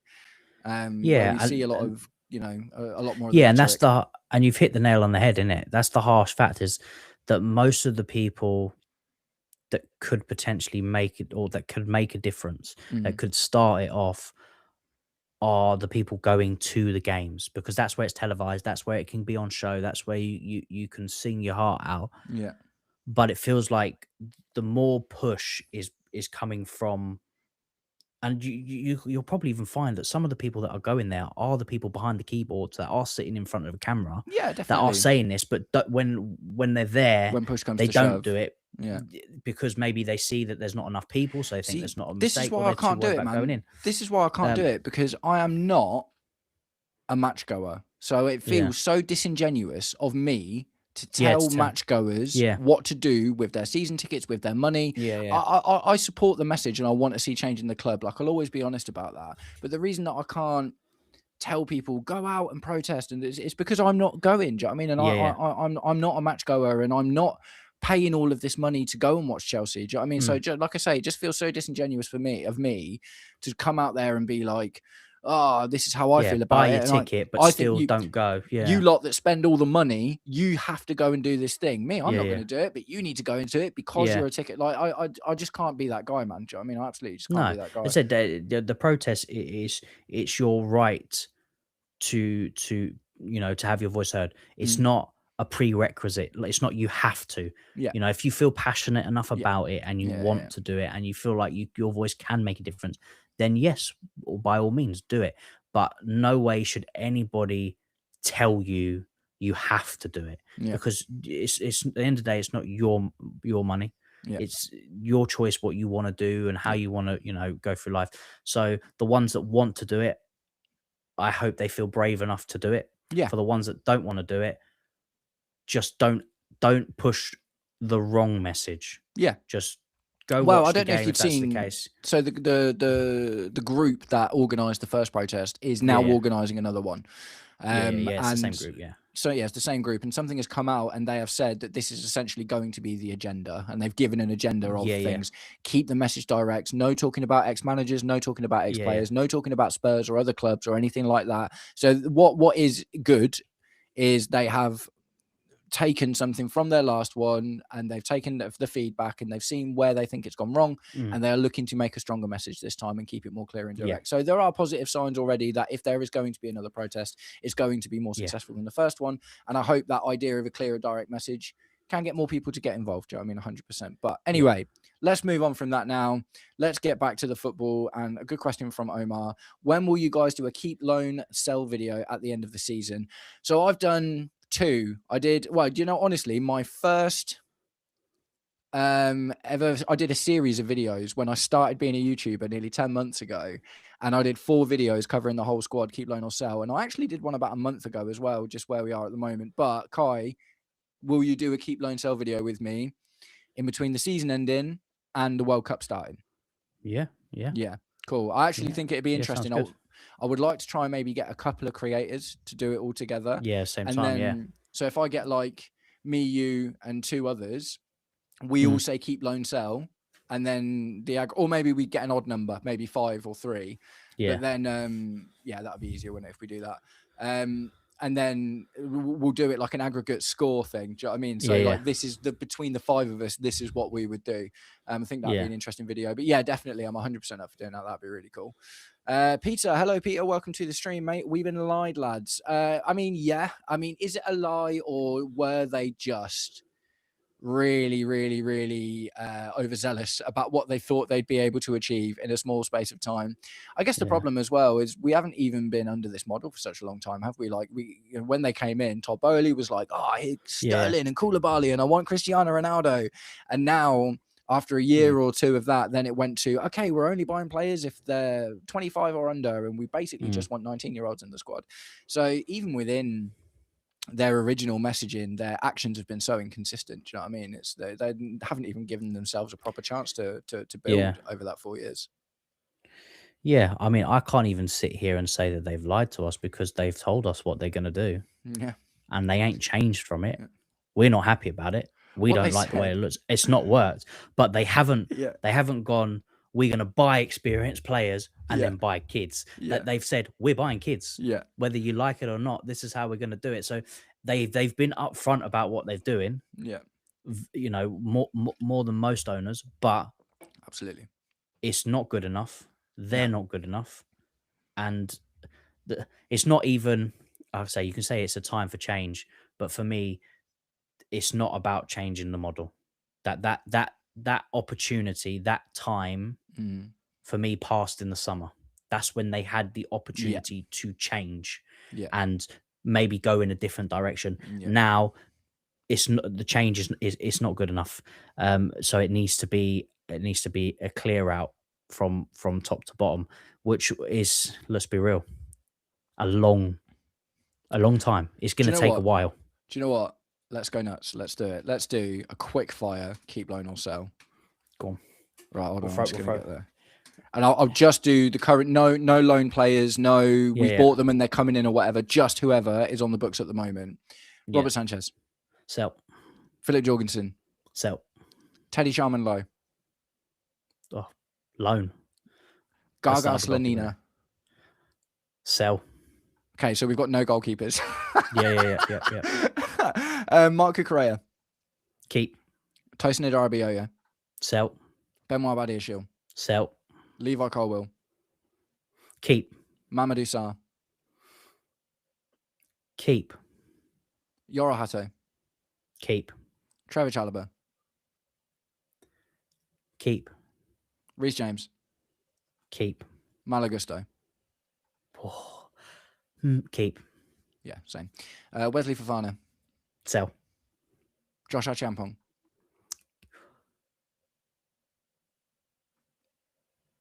I'm not thinking about sell. Don't worry. Yeah, no. I'm just thinking I want him to play more so he can get in the first team. Yeah. Crystal Palace loan. I think a loan, even an Aston Villa. I'm going to say loan because I want him to get into the team. Yeah. I want him to, because at the moment, like, he got chance under Maresca, but he didn't. It's like Levi Colwill at Brighton. Levi Colwill was amazing at Brighton and then came and got into the team. Do you know what I mean? Yeah, one breakout season on loan. I think he'll come back. He'll be a starter. So I'll say loan for Josh. Yeah, okay. Enzo Fernandez. Keep. Dario Isugo. Loan. Andre Santos. Keep. Moises Caicedo. Keep. Romeo Lavia. Loan. Really? Mm-hmm. I still think keep him at this moment, actually. Pedro Neto. Sell. Big call. Liam Delap. Loan. Cole Palmer. Keep. Jamie Gittins. Loan. João Pedro. Keep. Mark Hugh. Loan. He's going to get sold, man. Yeah, loan or sold. Yeah.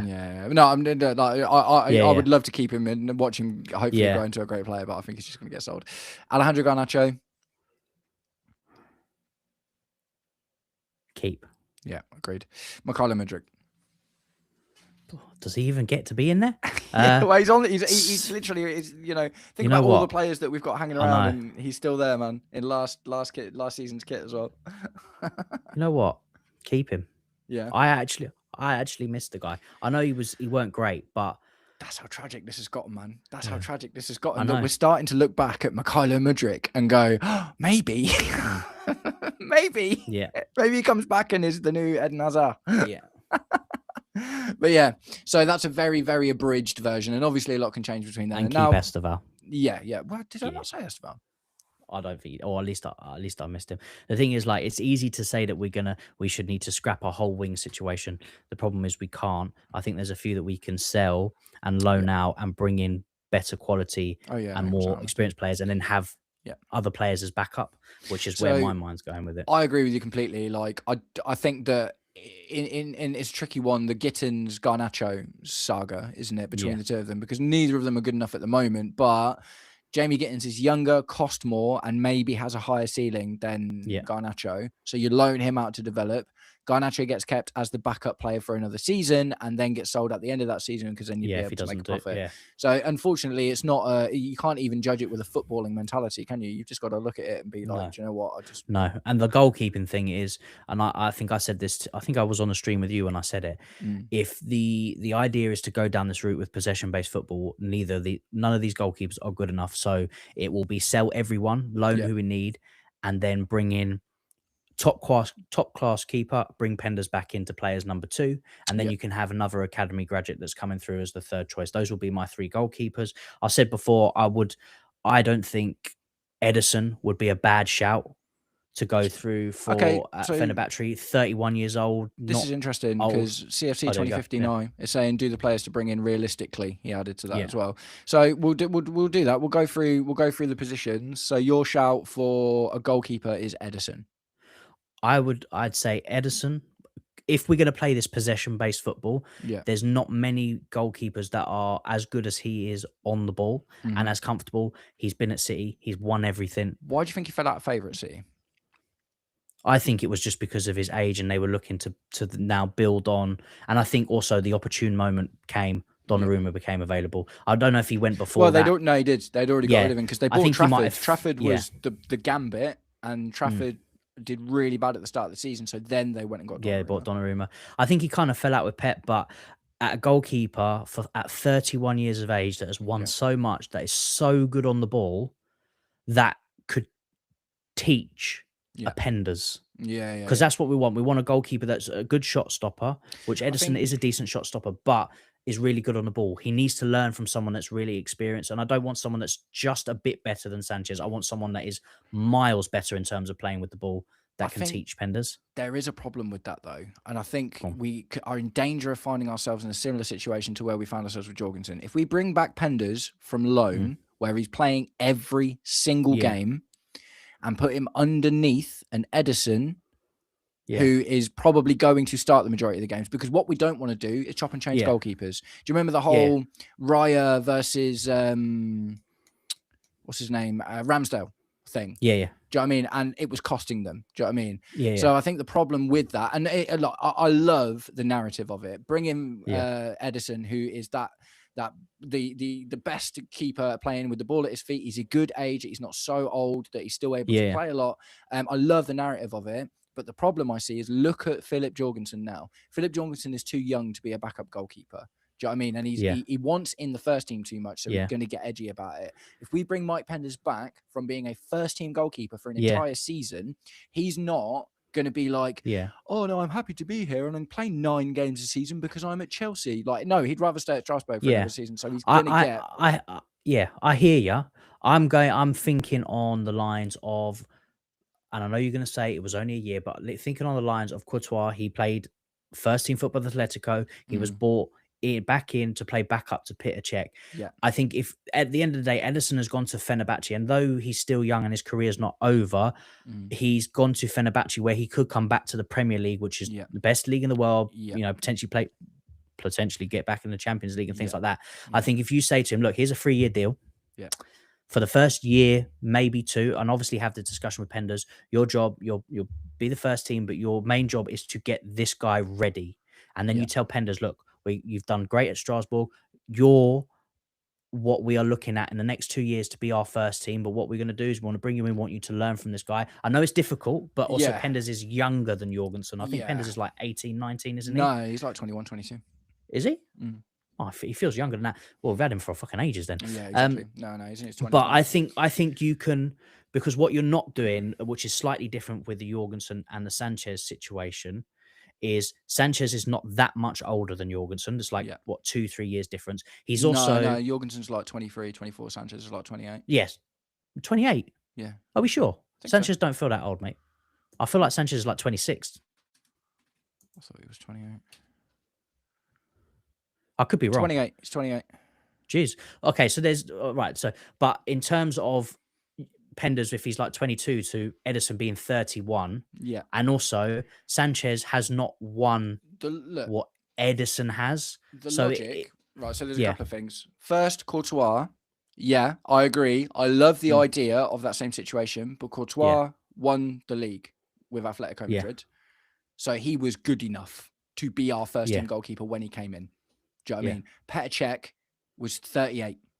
Yeah. So he was at the very end of his career. Yeah, very end, yeah. So the thing is, Courtois was like 23, 24 at that time. He just literally won the Spanish league with Atletico Madrid.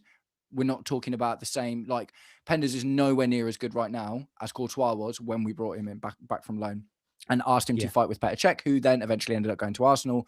Jose Mourinho made that decision. And like I say, Petr Cech was 38 as well. So the problem with I love it. Like, I literally love it. If it was possible to have it work that way, the thing I think you've omitted is ego.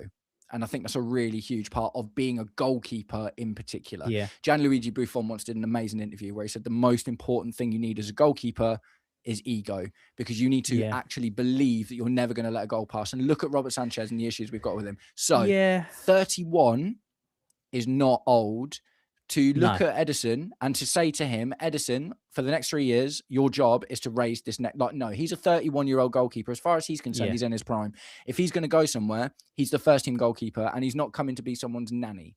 Do you know what I mean? From the other side of it, well, that's why I said the first 2 years to be first choice. If you're only giving him a 3-year contract, but then Mike Penders, 2021. First team goalkeeper, played every single match for Strasbourg at the moment, is developing at a really good rate. He then comes and gets to play 10, 15 games a season, cup games, and his ego is going to be like, I was playing in European competition with Strasbourg last season, and now I'm barely getting a sniff for Chelsea. Yeah, I get what you're saying. I just think the realism of the it factor is they need to, and every player should understand it's obviously a little bit different now as it was back then. Because again, the type of caliber player that you're bringing in is usually at the top of the game. They're not coming into a Strasbourg, at least from Penders. He's coming into Chelsea. It's different. But because he's had a good season. Yeah, but just because he had a good season. Thought exactly the same thing when Jorgensen came in. He's like, I'm going into Chelsea. It's going to be great. He's barely got any game time. His development is absolutely stagnated. Jorgensen was better. But he's still here. Yeah, but he was better before we bought him than he is now. I know, but he's still here. So the argument you're making about ego, but the argument about ego, in terms of he doesn't want to be here. He doesn't want to be here now. But how many years has he been here? 2. Exactly. But if you're and he's not looking like he's going to be our first team goalkeeper next season either. No, but because he's had no game time. He came in with the idea from Chelsea that yes, he's going to come in and be a backup, but he's going to overtake Sanchez. Of course, that would have been his idea, right? Yeah. Because you're not going to come here going, I'm just going to be backup.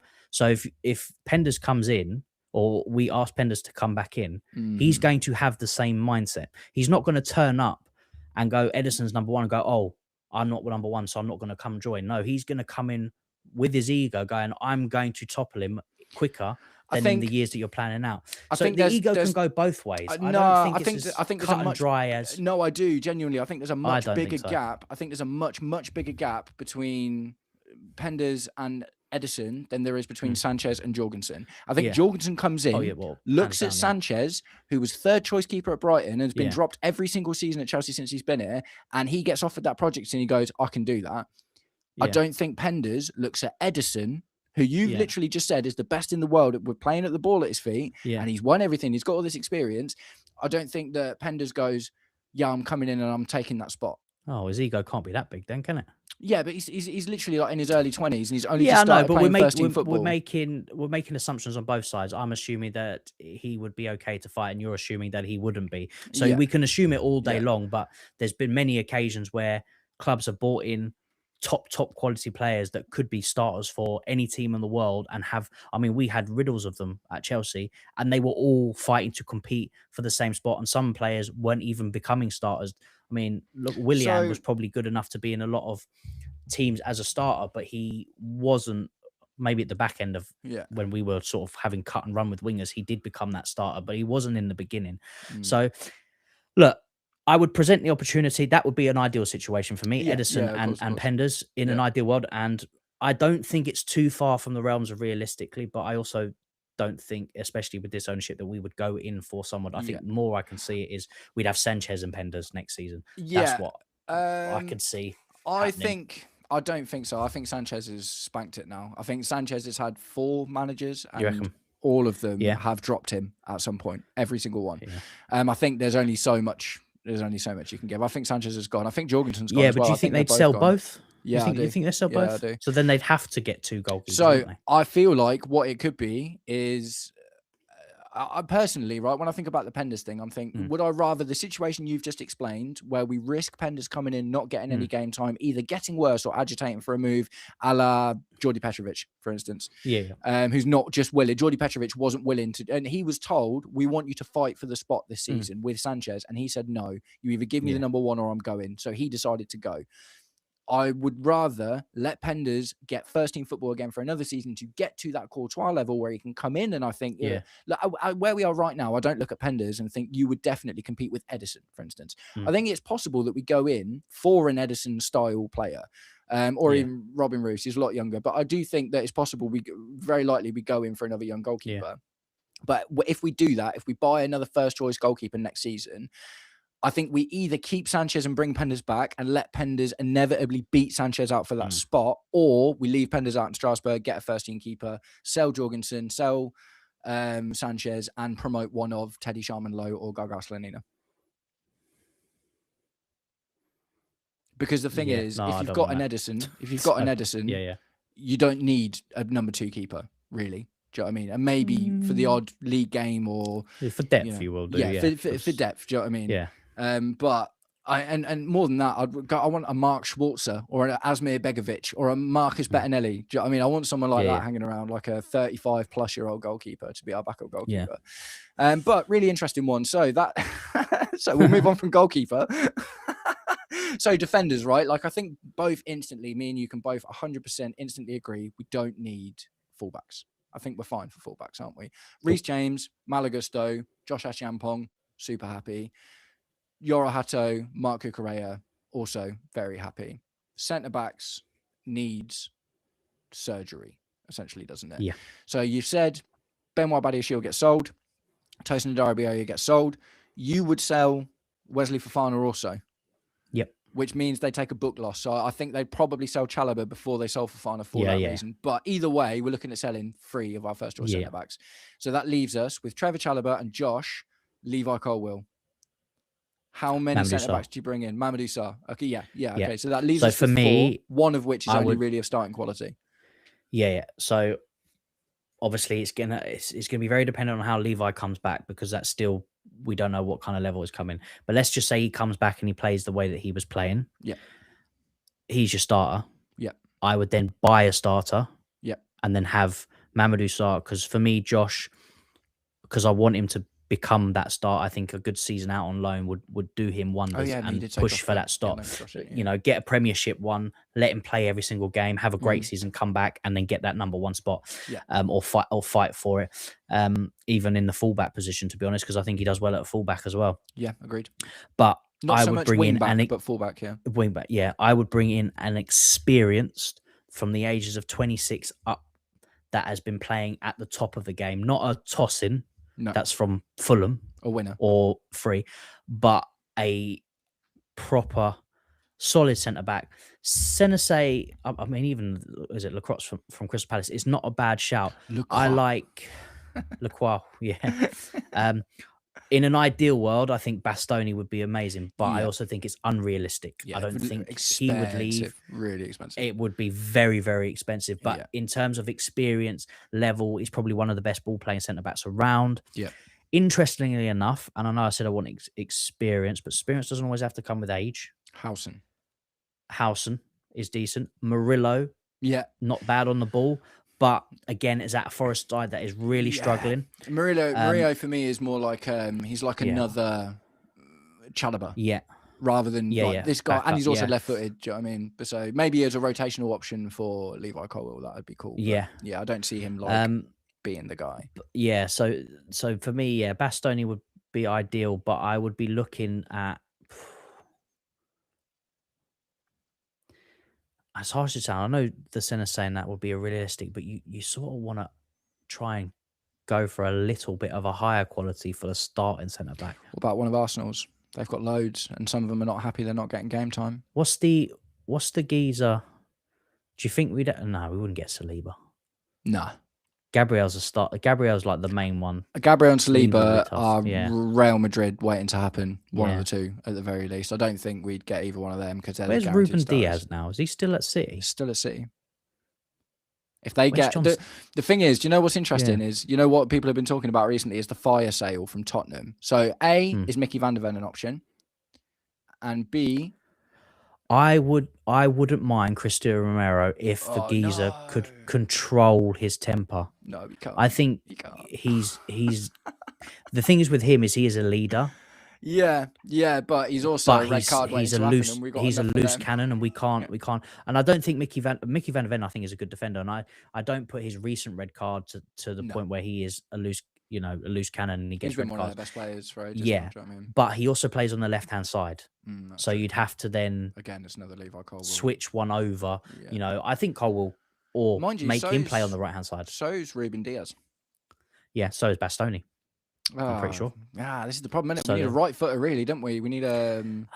To be honest, I know people say they're more comfortable, but it does not at the top level. It don't matter. The top level doesn't really matter. It doesn't matter. No, because at the end of the day, all you've got to do to counteract that is to open out your body more so you can play. That is literally the only difference that you would need to do. Is you do need to open out your body. So it's for a Premier League player. It's not a Premier League level. It shouldn't be a factor. I mean, I don't play Premier League level. I can pass very well with both feet. So if I can do it and I can barely run, I'm sure a Premiership player that is playing football for a living can do it. And I know people are going to laugh. Okay. Well, there are loads I can tell you that don't. I'm sorry. At that level, being paid that kind of money, you should be able to. It's a minimum requirement. So just to CFC's idea here. Yeah. So Lacroix, Senesi, is there anyone else of that kind of caliber, like a Lewis Dunk, or do you know what I mean? Is like someone who's been around for a while. What about it's a guy from Newcastle, not Dan Burn. Fabian Schär. No. Lascelles. That Thor. Oh, no, Tior. Tor, yeah. He ain't bad. Even Sven Botman is not terrible. Yeah, that's a good shout, actually. Again, not winners, are they really? Well, I mean, they won a League Cup, I guess. The League against Cup. Man City. But in terms of... But neither Senesi or Lacroix, so... Yeah. We want a bit more of a robust defence. I think that's the biggest problem. I don't think I need to be looking at defence saying that I want them to play pretty football. I know it's the prerequisite of the style that we want to play. They need to be able to play with the ball. But we are leaking so many goals, especially of recent. We need to robust it. We need to solid up, and we're looking at teams that maybe have a bit more solid defensive unit and trying to pick some of those players out. That's Malik. Malik I thought he was superb against us. Yeah, really good. Yeah. I thought he's had a good season as well. Actually, he's a decent player. Do we need someone though, like a bit older still? Not 36 Thiago Silva old, but with a 30-year-old. I wouldn't mind Rudiger, mate. Yeah, I was just thinking that. The only issue with Rudiger is he's been out a lot injured for the last couple of seasons. I would love that, for lots of reasons, and I think that it would be really useful. But also, he's not the same. Like Thiago Silva was chef's kiss centre back. Do you know what I mean? He was chef's kiss centre back to the point where his loss of athleticism didn't massively affect his game. That's really important. I have a feeling with Rudiger. Rudiger's game is largely based on his athleticism, isn't it? His athleticism, once he loses that attribute. Yeah, I mean, look, so Malik Thior, like that. Yeah, I don't think that is a bad shout, to be fair. I wouldn't mind Senesi from Bournemouth. I think he's been really good this season. What about Brentford? Brentford are literally just behind us in the table. They must have someone. They got Ethan Pinnock. He's not bad, but he's not. I wouldn't say he's Chelsea level. I know you can say Brentford have got great defense. Even what's his name from? And he's not playing as much. But I want to say his name's Kim Jin-May, the Bayern Munich centre back, the Bayern Munich from Napoli. Yeah. I think he's really good. He's not so great on the ball, but again, at this point, if Levi Colwill is coming in to be that person, to have someone that's a bit more solid, that is not pace, but is reading of the game is good. Someone like that, again, that is not going to be too expensive. I think he's like 27 now, 28. But again, that I mean, if John Stones was still around, I'd look at him. But he is, isn't he?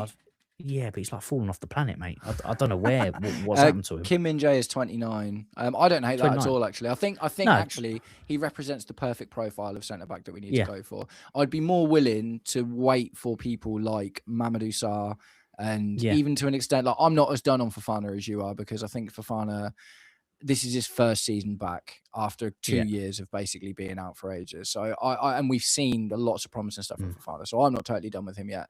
And also, I just don't think he'll get sold because of the outlay. I think Trevoh Chalobah goes before Fofana. Unfortunately, not because I think Fofana's better than Chalobah, but Chalobah represents better value at the end of the day. How old is Fofana now?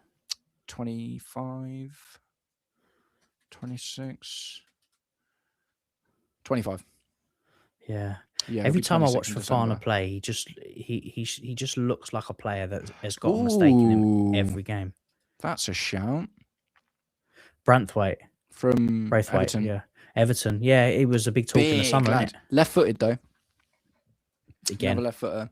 Yeah, like you're But right. he's Though, another if he can one open that- his body yeah. up, but he's a big He's lad, another really one big that lad. sort of fell off a little bit, isn't he? Well, at least not spoken about as much because he was heavily linked with everybody in the summer. We were talking about like 50-something million. He had a breakout season. yeah. But Everton are having a really good season. Don't know how much he's been playing for him. I wouldn't even mind a Tarkowski, you know. I wouldn't even mind a Tarkowski at this point. Just get me someone who's played some Premier League football and isn't 12 years old at this point. To be fair, we need someone with a bit of height that can header the ball. Yeah, set pieces because we struggle. Definitely. On Malik Thiaw, by the way, Omar said he got cooked by Barcelona and João Pedro cooked him as well when we drew to Newcastle in their home match. Everyone has a bad game. As but I said, I don't. Let's have a look at his SOFA score rating actually, because I'm pretty sure then you could say the same that he cooked us in the most recent game. So yeah, that's true. It all depends, and how confident and how well your whole team is playing. It does also play a big factor, and we've seen it how Malik detrimental Thiaw, it is to us. 24 years old, about 6'4". It's some not bad height. 6.8 on SOFA score, which is about average. Yeah, right-sided, right-footed. His heat map is very right-sided as well. Only made 11 appearances. Oh wait, hold on. Oh, that's the Champions League. That's why. Let's look at the career. 46 matches played, 5 goals and 1 assist. That's pretty good. Scored 4 goals in the Premier League. Yeah. Fair play. So yeah, I don't hate Malik Thiaw. So I like the Kim Min-jae idea. I like the idea of a Senesi Lacroix as well. Someone a bit understated, do you know what I mean? But better than Tosin Adarabioyo was. Tosin Adarabioyo was a chance because he was free at the end of the day, wasn't he? Yeah. Also, what you could get with the Kim J thing, I know they don't want to buy Jackson, but you could say, look, we'll give you Jackson, you give us Kim with a bit of money on top, because I can't think Kim's going to be more than 50 mil. I don't even think it'd be that much. 40 mil, because he's not playing. German club, and at the end of the day, he's not playing. I think 30 to 40. Yeah, 30 40. I don't think we'd pay 50 mil for him at 29. No, do you know what I mean? Not 29. No. I think we've seen this with Mike Maignan. Do you know what I mean? They didn't want to pay more than 8 mil for Mike Maignan. I think we'll only get this experienced type of centre back if the deal is right at the end of the day. Yeah. Fofana is the highest on the wage bill now. He's definitely getting sold. So it's a difficult one, because for the squad cost ratio, selling him it would be good. But for instance, we'd have to take a loss on him, because we spent 80 mil on him, and no one is paying more than 50 mil. I suppose it depends. Right now. How much do you think if we did sell him, how much do you think you get for him? 40 to 50. And how long has he been here? 4 years now, hasn't he? Yeah. So but because his contract was spread out over a long time, because this is before we got him before they changed it, so we were able to amortize his contract over the 7, 8 years or whatever. Do you know what I mean? Yeah. So we'll only be he'll on book money, he'll probably still be worth 60 plus at the moment. He's probably 60, 65. It'd be good for the squad cost ratio, but we'd have to take a 20 odd mil loss on him. I think 20, 25 mil loss on him to sell him, because he's not been good enough this season to command a high amount of money for but him. I also think with Fofana is that I don't think he would, similar to what we're saying about Penders earlier, I don't think he would be happy as a backup and would want to push for a move anyway. But the difference is people will want, it's easier to get Penders on loan because he's got a low wage, whereas Fofana's getting paid bucks. So we can't loan him out. No one's paying him the wage, and he's going to be hard to sell, because, do you know what I mean? Is like Fofana, I feel like financially we're a little bit more glued to. And look, I wouldn't be unhappy to see Fofana go in the grand scheme of things. I do definitely still think there's potential there, but I think that he wasn't put on one of these deals that Cole Palmer and Caicedo and Fernandez, but he was put on a big, he's like 200k plus a week or something, doesn't he? Yeah. Difficult one. Right, so let's move into midfield then. So Caicedo is a keep. For you, Enzo Fernandez is a keep. I am actually indifferent about Enzo Fernandez. I'd be happy to keep him, but I wouldn't be sad to see him go either.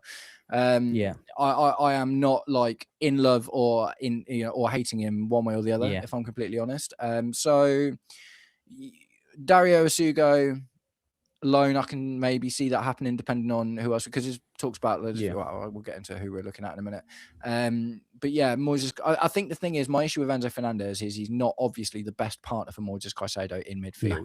I think we need a player of the profile of Romeo Lavia, closer to, at the very least, a deeper midfielder who is better at being a deeper midfielder than Enzo Fernandez is. Yeah. So the names, not necessarily, maybe realistic, maybe not. Elliot Anderson of Nottingham Forest. I was about to say, the thing is, you want a player that's similar to Caicedo, but is also more creative and better on the ball in terms of making more creative side of things. Because Caicedo is your workhorse. He's the one that breaks down everything. Mm-hmm. And then you look to Enzo Fernandez for the one to create from deep line, to play those balls over the top, box crashes. Elliot Anderson is not a bad shout. Yeah. Adam Wharton was another one. Adam Wharton. Adam Wharton, yeah, I don't mind Adam Wharton. I think there's going to be a massive fight for his signature in the summer, though, because he's going to the World Cup as well. I think Adam Wharton's going to be the 80-plus mil player that has a breakout World Cup or whatever this season. Yeah. I've got another interesting shout from midfield. Yeah. And I think I mentioned this to you at the start of the season. Yeah. To compete and play back up to Cole Palmer, Morgan Gibbs-White. Yeah, I don't hate that. I don't hate that at all. That's more of an attacking line thing for me. Yeah. The attacking line. And my reasoning behind it is creatively, obviously, Cole Palmer better. Yeah. But what Morgan Gibbs-White would bring another dimension is his physical presence and his robustness. Yeah. And I do like that. He's dogged, man. He is dogged. And I think 100%. Sometimes we need magical, tricky, pretty footballer, Cole Palmer. But sometimes when we're playing against a Newcastle that playing like that, and we need someone to bulldoze their way through, bringing on an extra dimension like that, I think wouldn't be a bad shout. No, I like that. I think it's more realistic than a Morgan Rogers as well, who I'd love to see in that position. Don't get me wrong, but I think because Morgan Rogers fights with Cole Palmer for that spot, but Morgan Gibbs-White comes in as a rotation understudy, doesn't he? So let's just go back to the deep midfield, because we'll move into the attack in a minute. Elliot Anderson, is there any other options for you at all, or is that your guy? Is Elliot Anderson the one that you know? They're talking about 100 mil. Like, I think that's wild, if I'm completely honest. Elliot Anderson for me is like a 60-70 mil player. I don't see him being worth 100 mil. A bit unrealistic, but you'll see where my mind goes to it when I mention the name Fede Valverde. Ah, man. And you see, yeah, I'd love that. If they're wanting Enzo, yeah. Don't hate that at all. Engine, creative, amazing goal rotational scorer option. Really, would he be your starter? Yeah, I'd play him alongside Caicedo. He's nearly 30 now, isn't he? Experience, mate. Federico Valverde, 27. Great age, coming into his prime. From Uruguay. He's got an engine on him. He's good on the ball. Obviously playing at Madrid, he scores goals. He's going to cost a bit, but then Enzo Fernandez is going to cost a bit. So there could potentially be a deal there done with them. I think that'd be a great shout. I love that. I actually love that. I don't know how realistic it is for a lot of reasons, like you said there. But as far as player profile goes, experienced, winner, score a goal. He can dig deep and defend. He can run, pass. Can even play out wide. He played right back a little while as well, didn't he? Very versatile. Yep. Chelsea love versatile. Really, really, really, really love that. That's a fantastic shout. And now I'm going to be really disappointed when we don't even go in for him. This was an interesting one from CFC 2015 as well, because we have actually been linked with him quite recently. Felix Nemecha. He's like a 6'2" or a 6'2" centre midfielder, kind of box to box player at Borussia Dortmund.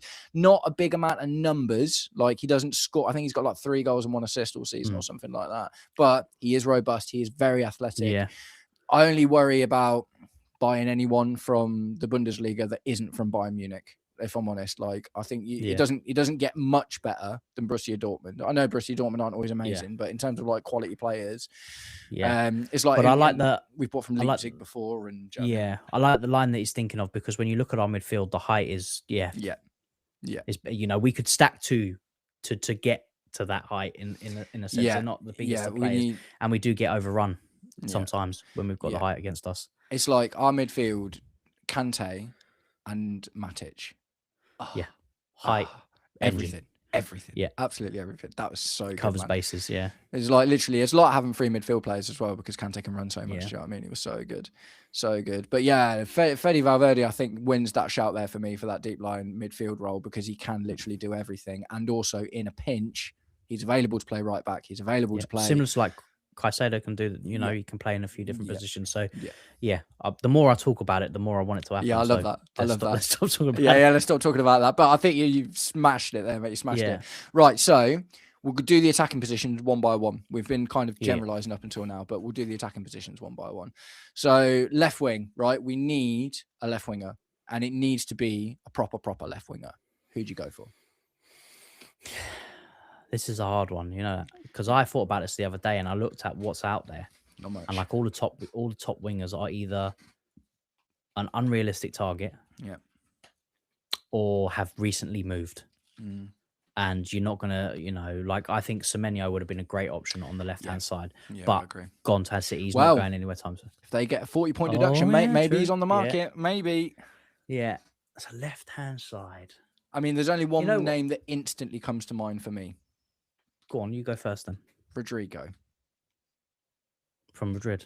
Yeah, you ain't getting Fede. You ain't getting Fede and Rodrigo. Well, the thing is, I think Rodrigo's more likely to move than Fede is, to be completely honest. I think Fede is like, you know how we're like proper Chelsea. I feel like Fede's like proper Madrid. Proper Madrid, yeah. But with Rodrigo, I wouldn't say no to Rodrigo. And I think in terms of experience, quality, 24 and Brazilian connection. Yeah, exactly. You know, build the links. Yeah, no, like, and he's the only one I can think of that I think I know a bit about a situation where he's been linked away a lot in the last few windows, like the last 3 windows. There's been lots of talks about Rodrigo going to Arsenal, Rodrigo going to Man City, Rodrigo being linked with Chelsea. Like it happens a lot. So I think that he's not getting enough game time. Obviously, they've got Vinny Jr., Mbappe, and Fede Valverde, and do you know what I mean? He's not, you know, he's not getting enough game time. He wants to play on the left wing, which I wouldn't be too against, and maybe slightly disappointed we didn't get him originally. Rosenior from Barca. Yeah. I don't want another left-footed left winger though. To be honest, I think that I don't know. I just want. I think our team needs someone on that side that's going to cut in, don't they? Really, on the right. Yeah. And I think one of the issues has been we've got a lack of balance because very often this season we've played 3 left-footers across the front line. Do you know what I mean? And it's happened quite a lot.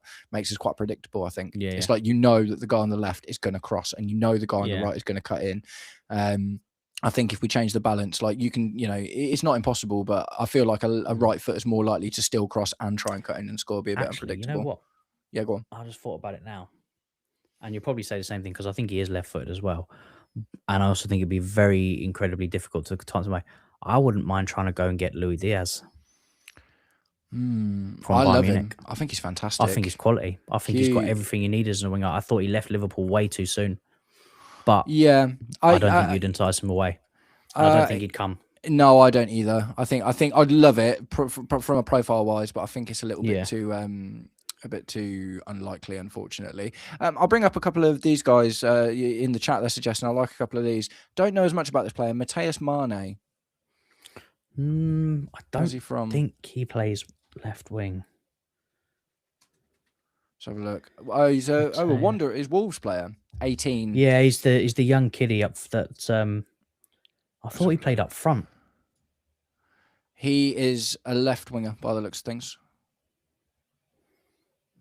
He basically spends no time in the box at all. I'm just looking at his map right now. It says that he's a striker, but he's a left-sided forward, really, a bit like Nicholas Jackson. The only thing with that, again, it's we like great option. He's doing well in the league, but the whole idea is for us to go for experience. Yeah, he's 18. And we just sort of fit in the same narrative that we're so angry about.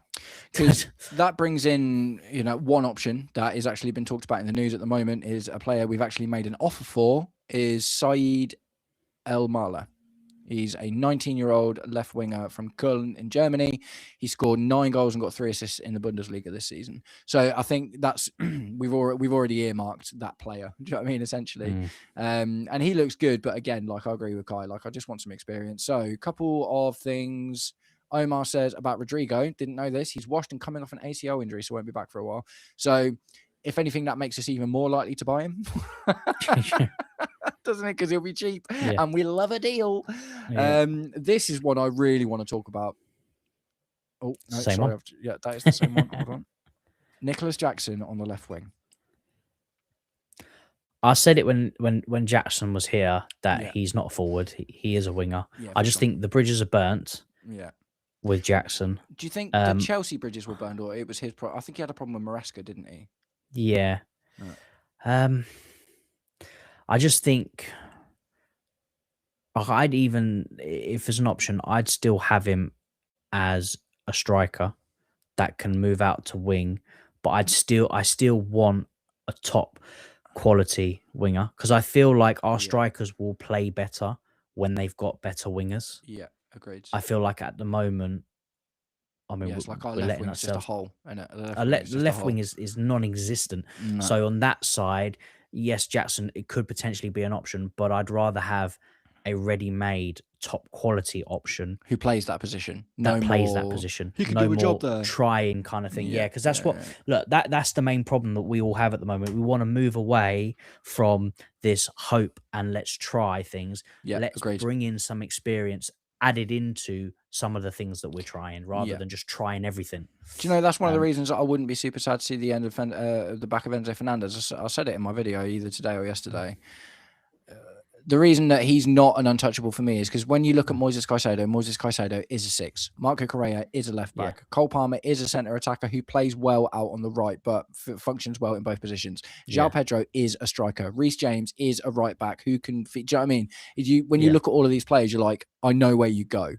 But with Enzo Fernandez, I feel like we're always using him to plug holes, and I've never seen him look phenomenal for 90 minutes in one single position ever. Yeah, no. We don't, and to be honest, there's not many teams that do play. Yeah, Madrid, City, not even City anymore. City don't really play with that kind of. It's like an advanced state, isn't it?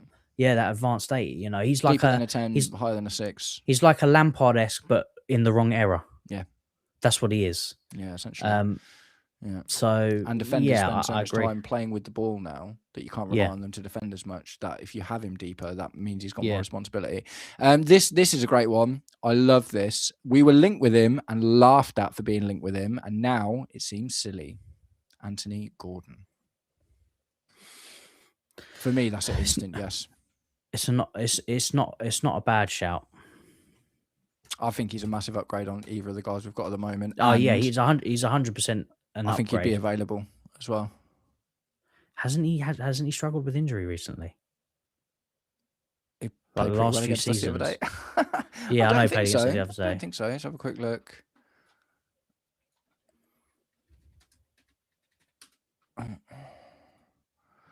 I like Anthony Gordon. I liked him when we were linked with him when he was the Everton player. Yeah. He's played. Hold on, no. Career this season. He's played 44 matches this season. He's got 16 goals and 5 assists for Newcastle this season. That's decent. Yeah. 44 and also, the good thing about Gordon as well is he's Prem proven. Yeah. Not just at Newcastle. I mean, so is Liam Delap. No, not just at Newcastle. Yeah, fair. Yeah, not just Newcastle. Everton as well. So no, I think that he knows where the back of the net is. He's an unpredictable scorer. He's not the guy that when he's got the ball, you think, oh, he's going to come and score, but he can surprise you with it. Do you know what I mean? And obviously versatile because he was actually played as a striker. Do you know what I mean? I found that wild, by the way, that Walter Marder plays in the centre and I didn't get that. And Gordon was up front. Yeah. I don't understand that. It worked. I know it worked, but I don't know. Worked. And to be fair, the Newcastle fans that I've spoken to, they don't. Yes, it worked for us, but they don't understand it either. Yeah. But weird. It's similar, like he's trying to do a Joel Linton. I think that's an Eddie Howe thing, and Eddie Howe's like, "What's that striker?" Centre mid. Centre back. Yeah, that's what it sounds like. Yeah. But yeah, no, for me, out of everyone we've talked about, Gordon would be my number one choice. Easy. Yeah. I think if we could pay 60 mil to get Gordon, I think, what's he like? How old is he? He's got to be 28 now. 25. Obviously, he's young enough for the orphanage to want him, and he's only just turned 25. So he would technically, if we went in for him in the summer, he'd technically still be 25 as well. It's not a bad shout, to be fair. Yeah. And I do, because I was thinking it now when we were talking about it, we're looking a lot outside rather than internally in terms of the Premier League. We're knowing players that have been and done it. So I think, yes, getting some outside, but sprinkle the squad with a bit of Prem proven. Yeah, no, I agree. I mean, the thing is as well, it's like, look at João Pedro, man. João Pedro had never had a season like he's had with us. Like he is now, yeah. But he had Premier League experience, which helped him adapt and grow at the end of the day. Yeah. So by that same example, Gordon could be a 20 GA. Well, he's already 20 GA. Do you know what I mean? He could be a consistent 20 GA player.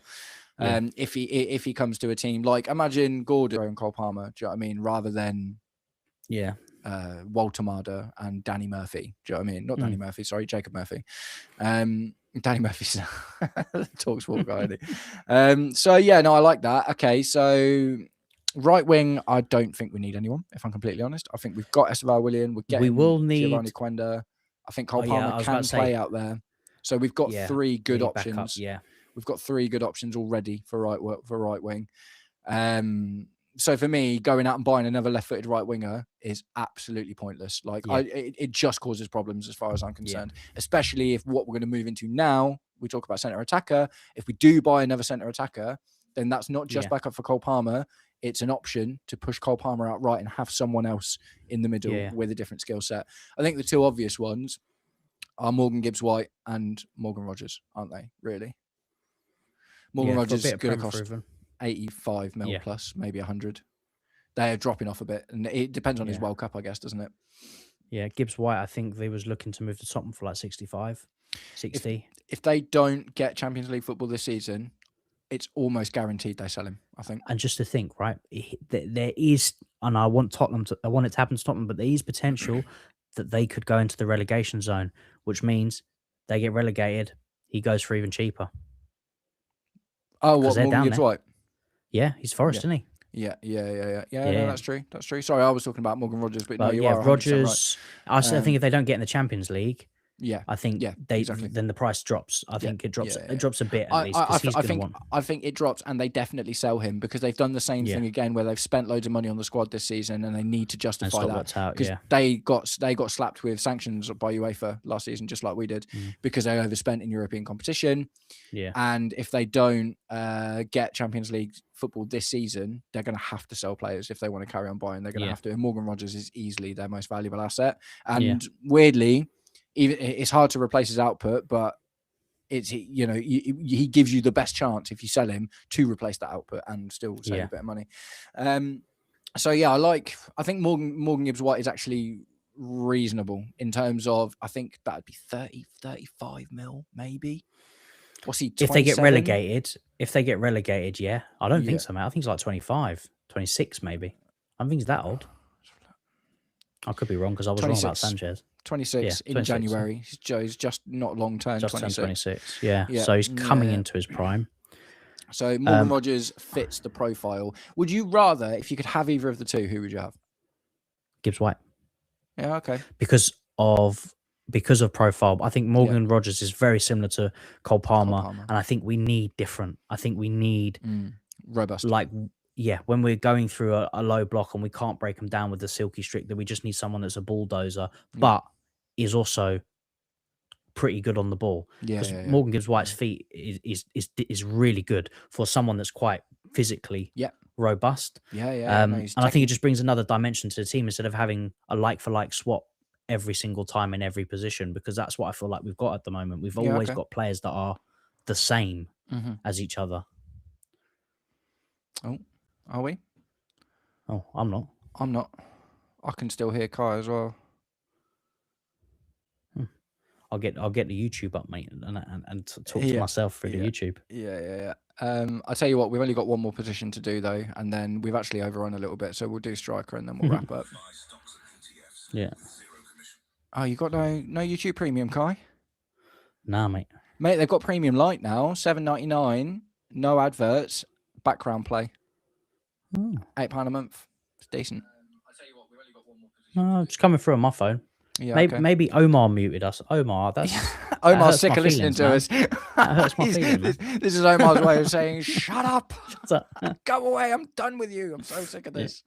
Right, okay. So what that does is neatly brings us to the striker spot, and there's quite a lot to talk about here. Actually, I'm on a bit of a time frame, but we'll do it anyway. We'll just go into it. So who we have at the moment is João Pedro. I don't think we get anyone better than João Pedro, do we, to be completely honest? So we are talking about our rotational options, really. We've got Omega coming in. Yeah, Omega, Liam Delap, Nicholas Jackson comes back. We've got Mark Yu. So before we talk about who we want, do we need anyone? Because and how many of the aforementioned strikers do we sell? Or loan or whatever? I think, yes, we need one. And I think... So you've got to lose 3. Yeah. Because we can't have 4 strikers on the books. View, loan. Yeah. I think Jackson will be sold. Yeah, okay. I think that one's written on the wall. Or sold or probably loaned again somewhere with an option to buy or something like that. Something stupid like we did this year. Well, we can get another 10 mil for a loan. Another 10 mil, to be honest, you know what I mean? It's like, yeah, fair enough. It pays for his amortization and his wages, and we probably make a little bit of profit. So it's all good. And with João Pedro and Omega, again, striker-wise, I'm going down the same route as we need something different. João Pedro and Omega, I know slightly. I think Omega's a bit quicker and he's more of a runner. But Omega's much more like Nicholas Jackson. Yeah, but in terms of physical stature, they're both not physical strikers. So where you've got João Pedro and Liam Delap, 2 different physical attributed strikers in terms of the game, I think if we're going to loan, in this scenario, loan Delap, we need to bring in a striker of that similar ilk. Yeah. I saw CFC put in Samu. I want to say he's talking about Omorodian from Porto. Yeah. Changed his name recently though. It's like Agaho. I can't remember his second name, but they just call him Samu now. But yeah, it is the guy that we looked at from Atletico Madrid a little while ago and went on to be a bit. And if he's talking about the Thiago from Brentford, Igor, I wouldn't mind that, but I also don't think. Well, actually, saying that, he's at Brentford. Yeah. So maybe he would, which is not a bad shout. Not to be a guaranteed first team starter, but to have that different attribute. To be the Demba Ba. Yeah, kind of thing, which could potentially. I mean, what's the Loic Remy? He must be closing on 20 goals this season already. Yeah, I know you can say one season wonder, but if he's not coming in to be the main striker, you could probably get a bit of something out of him. To be fair, what are we on? I like Igor Thiago. 22 goals, 19 in the Prem, 2 in the FA Cup, 1 in the League Cup. So for me, what I think is going to happen is we don't buy anyone. I think we keep João Pedro. I think Omega comes in, and I think Liam Delap gets kept as the new Mark Yu for the season. Yeah. And I think we sell Mark Yu. I think we sell Nicholas Jackson. Yeah. What I would prefer to happen, I think Mark Yu gets sold, so I'm not even going to convince myself that I think he might stay. Nicholas Jackson gets sold. Liam Delap gets loaned to maybe a championship team that comes up. Maybe a Coventry. You know what I was about to say? Go for Lamp. Yeah. Do you know what I mean? It's like send Liam Delap to go and work with Frank Lampard for a year, something like that. Get him a bit of experience. At the very least, figure out whether he is actually Prem ready or we just need to sell him. Because we'll get 30 mil for Liam Delap just based on his age in the next few years. So I'm not worried about losing money on him. Now that you said Coventry, I think if Coventry do come up, I think there'll be quite a few players that could potentially go on. Like I could see Josh going to Coventry. Yeah, that's not a bad shout, actually. Playing right back or centre back. The thing is, though, I'm surprised that it already hasn't happened. Because when Frank Lampard took over Derby, he came in and got Fick and Mason Mount. And Tomori. Yeah, Fikayo Tomori, that's what I meant. Oh, yeah, Fick, yeah. He got someone else. Yeah, he did get someone else. I can't remember. Was it Jay Da Silva? Might have been, yeah, the right-sided player. Yeah. I would say right side, fullback or something. Yeah. But I'm surprised that isn't already the case, and I just don't know if that's a wage thing. Like I don't know how well off Coventry are. Do you know what I mean? But I think if they got into the Premier League, It would be smart to entertain it, but is that too much? Does Frank Lampard almost want to distance himself from that a little bit? Because maybe, do you know what I mean? Is like, yeah, he did do wonders with Mason Mount. At the end of the day, he made the player that Mason Mount is, albeit he's gone on to do really badly. I do love that idea. But anyway, keep it to the strikers. We need to wrap up. So, like I say, for me, what I would like to do, sell Jackson, loan Delap to a Coventry. Would love that if they get promoted, or a Wrexham if they get promoted. That would be awesome too. Bit of a Hollywood year for him. And bring in an Igor Thiago. I'd be more interested in an Igor Thiago than a Samu, because if we bring someone else in, I want experience. I want someone with a bit of an older head. Yeah. I want someone with less time that feels like they need to make more impact. This is another issue we'd never talk about with young players as well. When you get a 21-year-old player, he has a bad season and he might just be like, it's fine, 21, I'll be better next year. But when you're 27, 28, Igor Thiago, your last move to a big club, you have to stake your claim. Is that how old he is? No, he's 24. Is he 24? Yeah, he's still young. Wild. That's wild. Okay, well, either way, I still would rather Igor Thiago than Samu, I think. Samu is a little bit injury prone, isn't he? He's had a couple of, although he's been great, there have been injury issues there. So let's try and see if we can remember all of our picks. So goalkeeper, we ended up kind of agreeing that if we were going to buy someone, Edison would be great. We'd love to see that. And that fits the style that we want to play. It maybe creates complications in our goalkeeping department in general, but we both agree Edison would be great. Centre backs, we settled on, we love Bastoni, but he's left-footed. Kim Min-jae. Kim Min-jae from Bayern Munich. I think Bastoni is just too unrealistic in terms of price-wise, but would be the ideal candidate. But Kim Min-jae, I think, for the different type of quality, and I think he would bring experience into the team. Yeah, like that a lot. And he could stick around for a while. Do you know what I mean? He's not like a crazy athletic player, so he could get 4 or 5 years out of him. And probably longer in terms of teaching the other ones. Midfield, we said Fede Valverde, didn't we? And that we unanimously, after you came up with that one, agreed that I don't want anyone else now. I'd literally rather have Fede Valverde in our team than Enzo Fernandez right now. If I'm completely honest, I think he's a lot more athletic and robust, isn't he, as well? So he just loads more energy. Left wing, Anthony Gordon. Centre attack, Morgan Gibbs-White. Right wing, right side, keep it as it is. Up front, Igor Thiago. None of those seem crazy. No. They all seem like, and even some of them, even though they're bringing experience, like Gordon, he's still young, 25. Igor Thiago, done well this season, scored bang logo, till 24. Morgan Gibbs-White, 26. So experience, the oldest player we would be looking at would be Kim Jin-May, 29, but even Fede Valverde is like 24. But they bring experience in terms of what they've done. You know, and what they want. 100%. So they bring a winning mentality, and it's also not gutting the squad. Do you know what I mean? It's not completely, we get to keep the main players that are doing well where they are. And it just puts so Kim Min-jae, someone like that probably starts. Do you know what I mean? He gets in. Edison goes straight in, but that just makes the players in front of him better. We're happy with the fullback, so we're only making one change to the back line, and you would have thought someone like Edison instantly makes an improvement. Fede Valverde, for me, upgrades our starting 11, even with Enzo Fernandez on the books. I'd rather see Fede Valverde than Enzo Fernandez. I think he'd suit our team a bit more. Anthony Gordon is an upgrade. That is only going to make João Pedro, Cole Palmer, Esteval, all those guys play better. Morgan Gibbs-White comes in as a rotation option and would be really important for those difficult games where we need someone more robust. And Igor Thiago probably doesn't get in over João Pedro, but they will push each other. Do you know what I mean? And they're both Brazilian 100%. Boys as well. Do you know what I mean? So really interesting. Really, really interesting. So I like that. And do you know why I like it? Because we haven't gone Erling Haaland, or do you know what I mean? We haven't just been completely crazy. Maybe one super unrealistic. What, in Fede, but would just, would work. If not Fede, then would you be happy with Elliot Anderson? Yeah, I'd take it. Elliot Anderson would be more expensive, though. That's wild, isn't it? He would be, yeah. I reckon Fede Valverde you probably get for maybe 65, 70 million. Yeah. Anderson is Premier League, so they're going to push him. And he's a young Englishman as well. Do you know what I mean? And he's going to go to the World Cup as well. Yeah, and he's homegrown. He's young, English. Do you know what I mean? It's like, so many reasons there, unfortunately. Right, so I like that, man. I'm hoping someone I hope Win Stanley or Stuart or someone has been watching this. This is how you reasonably talk about upgrading your team.